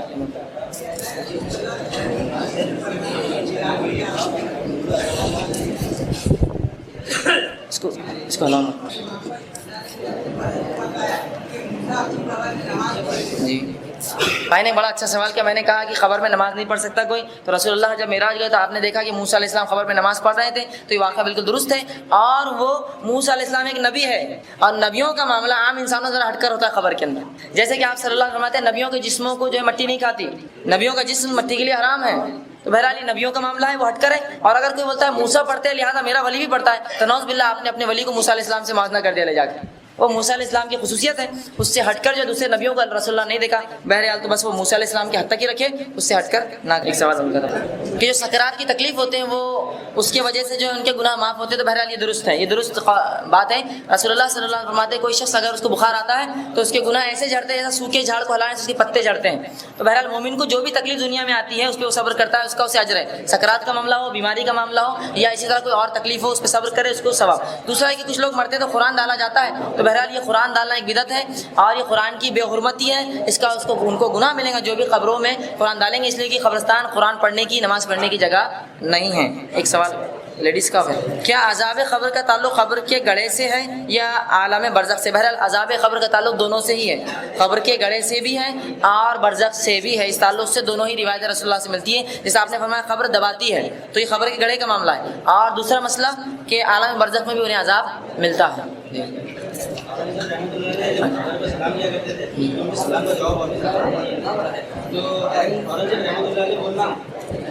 بہرحال ایک سوال آیا ہے، بڑا اچھا سوال ہے کہ اورنگزیب کے تعلق سے انہوں نے سوال کیا کہ وہ جب خبر سے گزرتے تو سلام کرتے، جواب آتا۔ یاد رکھیے من گھڑت بات ہے، رسول اللہ صلی اللہ علیہ وسلم کو کبھی خبر سے جواب نہیں آیا، تو یہ اورنگزیب کون ہوتے ہیں ان کو خبر میں جواب آئے؟ ایک عجیب بات ہے کسی امتی کو۔ ہاں رحمۃ اللہ علیہ انہوں نے سوال کیا کیا رحمۃ اللہ علیہ کسی کو لگا سکتے چاہے اورنگزیب کوئی اور ہو؟ بہرحال کسی بھی نیک آدمی کو جو مر گیا رحمۃ اللہ علیہ لگا سکتے ہیں آپ، ٹھیک ہے؟ تو خبر میں سے کسی کو بھی جواب نہیں آتا، یاد رکھیے۔ یہ جو ہے خبر کے حالات جو تھوڑے بہت معلوم ہوتے ہیں یہ نبیوں کو ہوتے ہیں صرف، وہ بھی بذریعہ وہی۔ ہم کہتے ہیں ان کو خبر کا معلوم، ان کو خبر کا معلوم، انہوں نے خبر میں جھانکا، انہوں نے دیکھا، یہ سب فالتو قسم کی باتیں، ایسے عقیدوں سے بچتے رہیں۔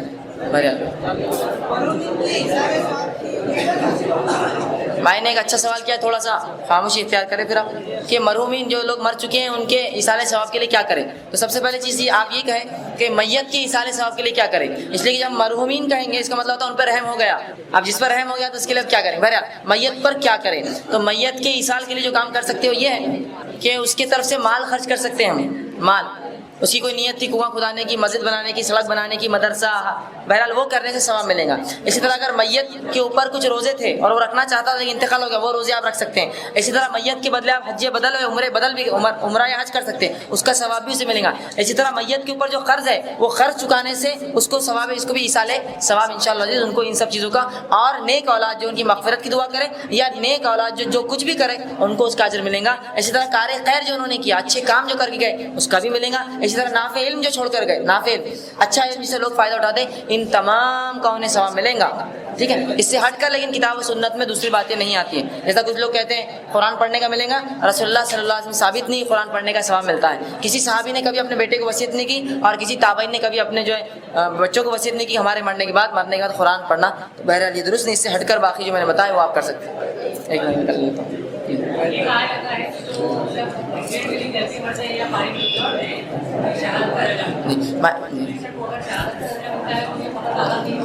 بھائی نے ایک سوال کیا کہ جو لوگ جل کر مرتے ہیں، پانی میں ڈوب کر مرتے ہیں تو وہ شہید ہوتے ہیں؟ بہرحال درست ہے، رسول اللہ صلی اللہ علیہ وسلم فرماتے ہیں کہ جو پانی میں ڈوب کر مرے، آگ میں جل کر مرے، کسی چیز کے اندر دب کر مرے، اپنے حلال مال کی حفاظت میں مرے، عزت کی حفاظت میں، وہ سب شہید، یا پیٹ کی عورت سے پیٹ کے درد سے مرے تو وہ بھی شہید ہوتا ہے۔ بہرحال یہ ویسے شہید نہیں ہے جس طرح سے جو اللہ کی راہ میں مارے جاتے ہیں، اسی لیے میں نے کہا جو اللہ کی راہ میں مارے جاتے ہیں ان سے حساب کتاب نہیں، قبر کا نہیں ہے، حساب و کتاب قبر کا نہیں ہے، لیکن بہرحال اس سے ہٹ کر جو شہید ہیں ان کے تعلق سے یہی کہنا ہوگا کہ ان پر وہ بھی ہو سکتا ہے اور آخرت میں بھی ہو سکتا ہے۔ بہرحال لیکن بہت بڑا اجر ان کے لیے انتظار کر رہا ہے۔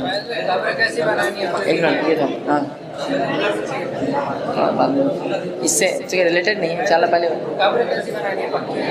بھائی نے ایک سوال کیا قبر کیسی بنانی چاہیے، پکی یا سادی؟ تو قبر اللہ کے رسول صلی اللہ علیہ وسلم کے دور میں کچی ہوا کرتی، قبر کو پکی بنانا اسلام میں حرام ہے، تو آپ کچی بنائیے اور اس کو تھوڑا بس ایک جو بالش اونچی بس اتنی بنا سکتے ہیں آپ، تاکہ لوگوں کو شناخت ہو اور آگے اور پیچھے ایک پتھر ڈال سکتے تاکہ معلوم ہو یہ قبر ہے۔ اس سے ہٹ کر احاطہ گرنا، پکی بنانا، یہ سب باتیں جو ہے درست نہیں ہیں۔ ایک سوال خواتین سے لیتا ہوں، رمضان میں انتقال ہونے والے شخص پر عذاب قبر ہے یا نہیں ہے سب؟ تو بہرحال رمضان میں مرنے والوں کے تعلق سے حدیث میں چونکہ کچھ بھی نہیں آیا لہٰذا میں یہ نہیں کہہ سکتا ہوں ان کے ساتھ کیا ہوگا۔ بہرحال جو حدیث میں ایک بات آتی ہے کہ جہنم کے دروازے بند اور جنت کے کھلے ہوتے ہیں، اس لیے لوگ ایسا کہتے ہیں کہ یہ جنت میں سیدھے جائیں گے، بہرحال لیکن حدیث میں اس تعلق سے کچھ نہیں ہے چونکہ قرآن میں بھی نہیں، اس لیے میں اس معاملے میں یہی کہوں گا کہ اللہ ہی بہتر جانتا ہے ان کے ساتھ کیا ہوتا ہوں۔ جی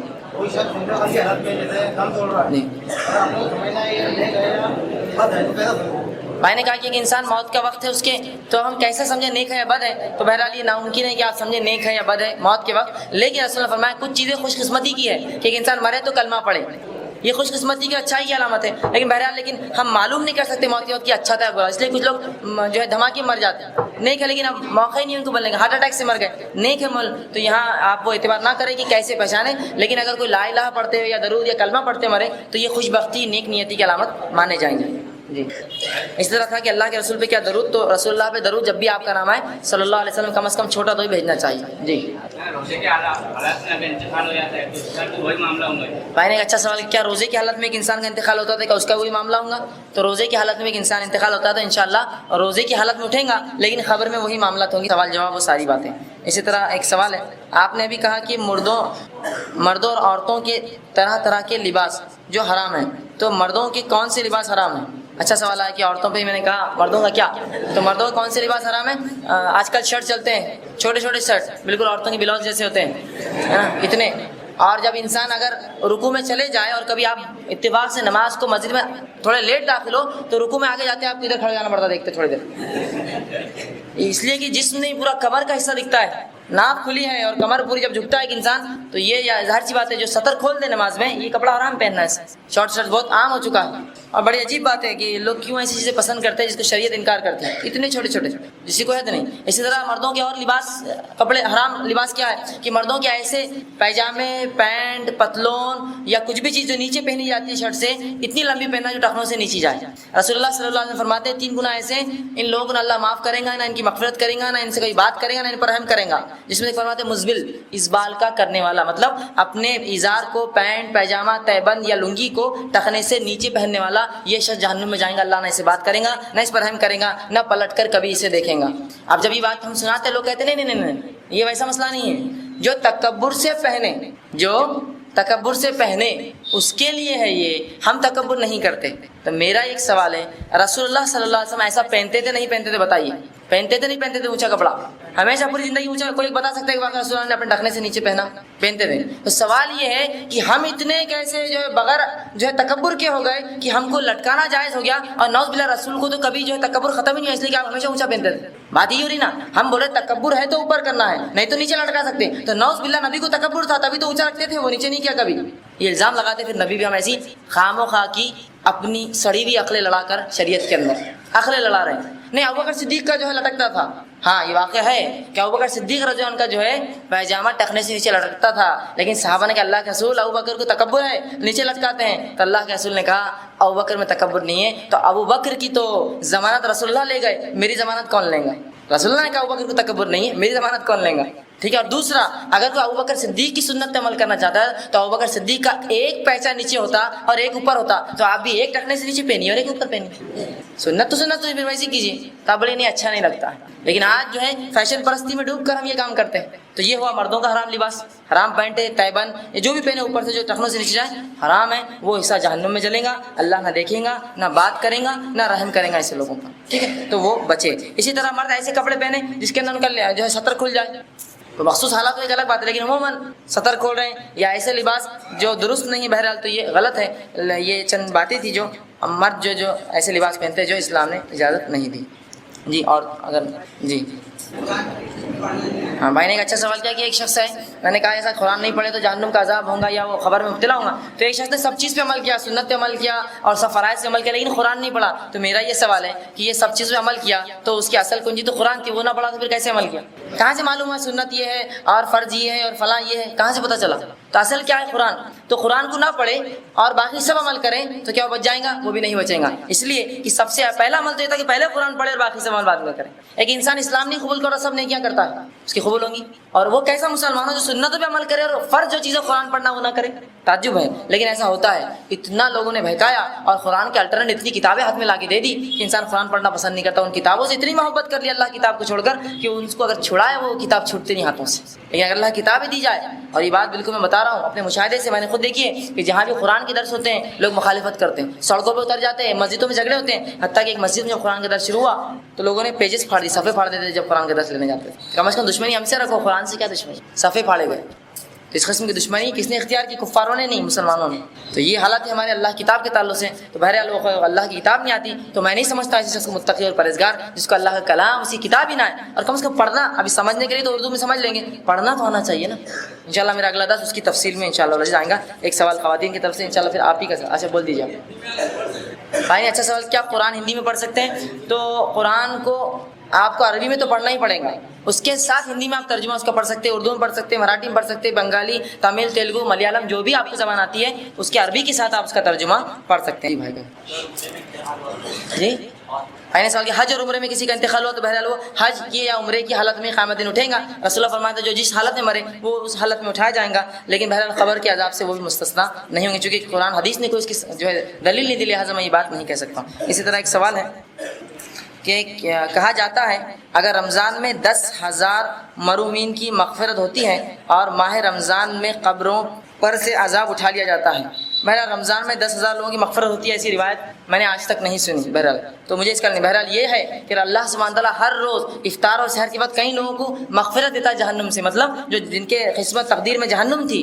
جو جہنم جانے والے تھے، اللہ ان کی مغفرت کرتا ہے۔ لیکن 10,000 کا کوئی تعداد میں نے نہیں پڑھی۔ اسی طرح جو قبروں پر عذاب نہیں ہوتا، اٹھا لیا جاتا، اس کی بھی چونکہ کوئی سند نہیں ہے، لہٰذا میں یہ بات نہیں کہہ سکتا ہوں۔ اور آگے اسی کا سوال ہے، اگر کوئی مدینے وفات پاتا ہے اور وہ وہاں تدفین کیا جاتا ہے تو کیا ڈائریکٹ جنت میں جائیں گا؟ بہرحال اگر اس کا عقیدہ توحید پر ہو، اس نے دین بدعت نہ کی ہو، رسول اللہ کی سنت پر چلا ہو، تو انشاءاللہ جنت میں تو سب جائیں گے۔ پھر مدینے میں مرو یا پھر اس سے کوئی اور کفاروں کی بستی میں مرو، کوئی مسئلہ نہیں اس سے، عقیدہ توحید اہم ہے۔ لیکن کوئی شخص مدینے نہیں، کعبے کے اندر بھی مرا اور مشرک تھا تو جہنم میں جلے گا۔ کعبے کے اندر بھی مرا سیدھا تو مشرک تھا، مطلب شرک کرتا، دین بدعت کرتا، تو وہ جہنم میں جلیں گا۔ لیکن اس کے بعد سے ایک شخص ہندوستان میں بھی اگر مرے لیکن کتاب و سنت کا پابند ہو، وہ جنت میں جائیں گے۔ جی بولیے، آپ کو جی خواتین کی طرف سے سوال، معصوم بچوں کی موت اور ان کی موت کے بعد حالات بہرحال میں نے بتا دیا۔ یہ اسی طرح کیا یہ صحیح ہے کہ جو 3 اور 4 مہینے کے حمل ضائع ہو جاتے ہیں تو وہ قیامت کے دن اپنے باپ کے نام سے پھر سے زندہ ہوں گے؟ بہرحال میں اس تعلق سے نہیں جانتا ہوں کہ جو 3 یا 4 مہینے انہوں نے الفاظ لکھے اور وہ اگر مر جائیں یا مردہ پیدا ہو، میں یہ بات سمجھتا ہوں، تو کیا وہ اپنے باپ کے نام سے پہچانے جائیں گے، پھر سے زندہ کیے جائیں گے؟ تو بہرحال اگر اس میں زندگی آ چکی ہے، اس میں بڑا علماء نے اختلاف کیا کہ زندہ کس وقت ہے، چونکہ اب آپ نے کہا 3 یا 4 مہینے میں موت ہو چکی ہے، پیدا ہوئے تو وہ حمل ضائع ہو گیا۔ بہرحال اگر وہ زندہ تھا، اس نے اگر سانس لی تو اس کی نماز جنازہ بھی ہوں گی، اس کو غسل بھی دیا جائے گا اور باقی سارے معاملات ہوں گے، اور انشاءاللہ العزیز وہ قیامت کے دن اپنے باپ کے نام سے بھی پہچانا جائے گا اگر وہ زندہ تھا، اس کے پیٹ میں اور زندہ تھا۔ اور بہرحال یہ اس معاملے میں یہی بات ہے کہ 40 دن کے اندر جو ہے بچہ جو ہے اپنی ماں کے پیٹ میں مکمل تیار بھی ہو جاتا ہے، اور اسی طرح جو ہے اس کے سارے معاملات جو ہو جاتے ہیں، جو حدیث میں آتا ہے کہ راوی فرماتے ہیں 40 دن کے بعد، مطلب 4 مہینے کے بعد روح پھونکی جاتی ہے۔ بہرحال ایک روایت میں جو علماء نے اس کو ایسا سمجھایا 40 اور 40 وہ تینوں ایک کے تعلق سے راوی فرما رہے ہیں کہ 40 کے بعد تینوں کو ملایا نہیں جائے گا، لہٰذا اس قول کے مطابق 40 دن میں بچہ وجود میں آ جاتا ہے پورا، اور دوسرے قول کے مطابق 4 مہینے میں 40 کو آپ جوڑ دیں 4 مہینے، تو بہرحال 4 مہینے کے بعد اگر ہو یا ایک قول کے مطابق 40 دن کے بعد بھی ہو تو بہرحال وہ زندہ تھا اور اس کے ساتھ سارا سلوک ہوگا جس طرح سے ایک انسان کے ساتھ ہوتا ہے، اور انشاءاللہ عزیز امید ہے کہ وہ اٹھائے بھی جائے اور اپنے باپ کے نام سے جو ہے پکارے بھی جائے۔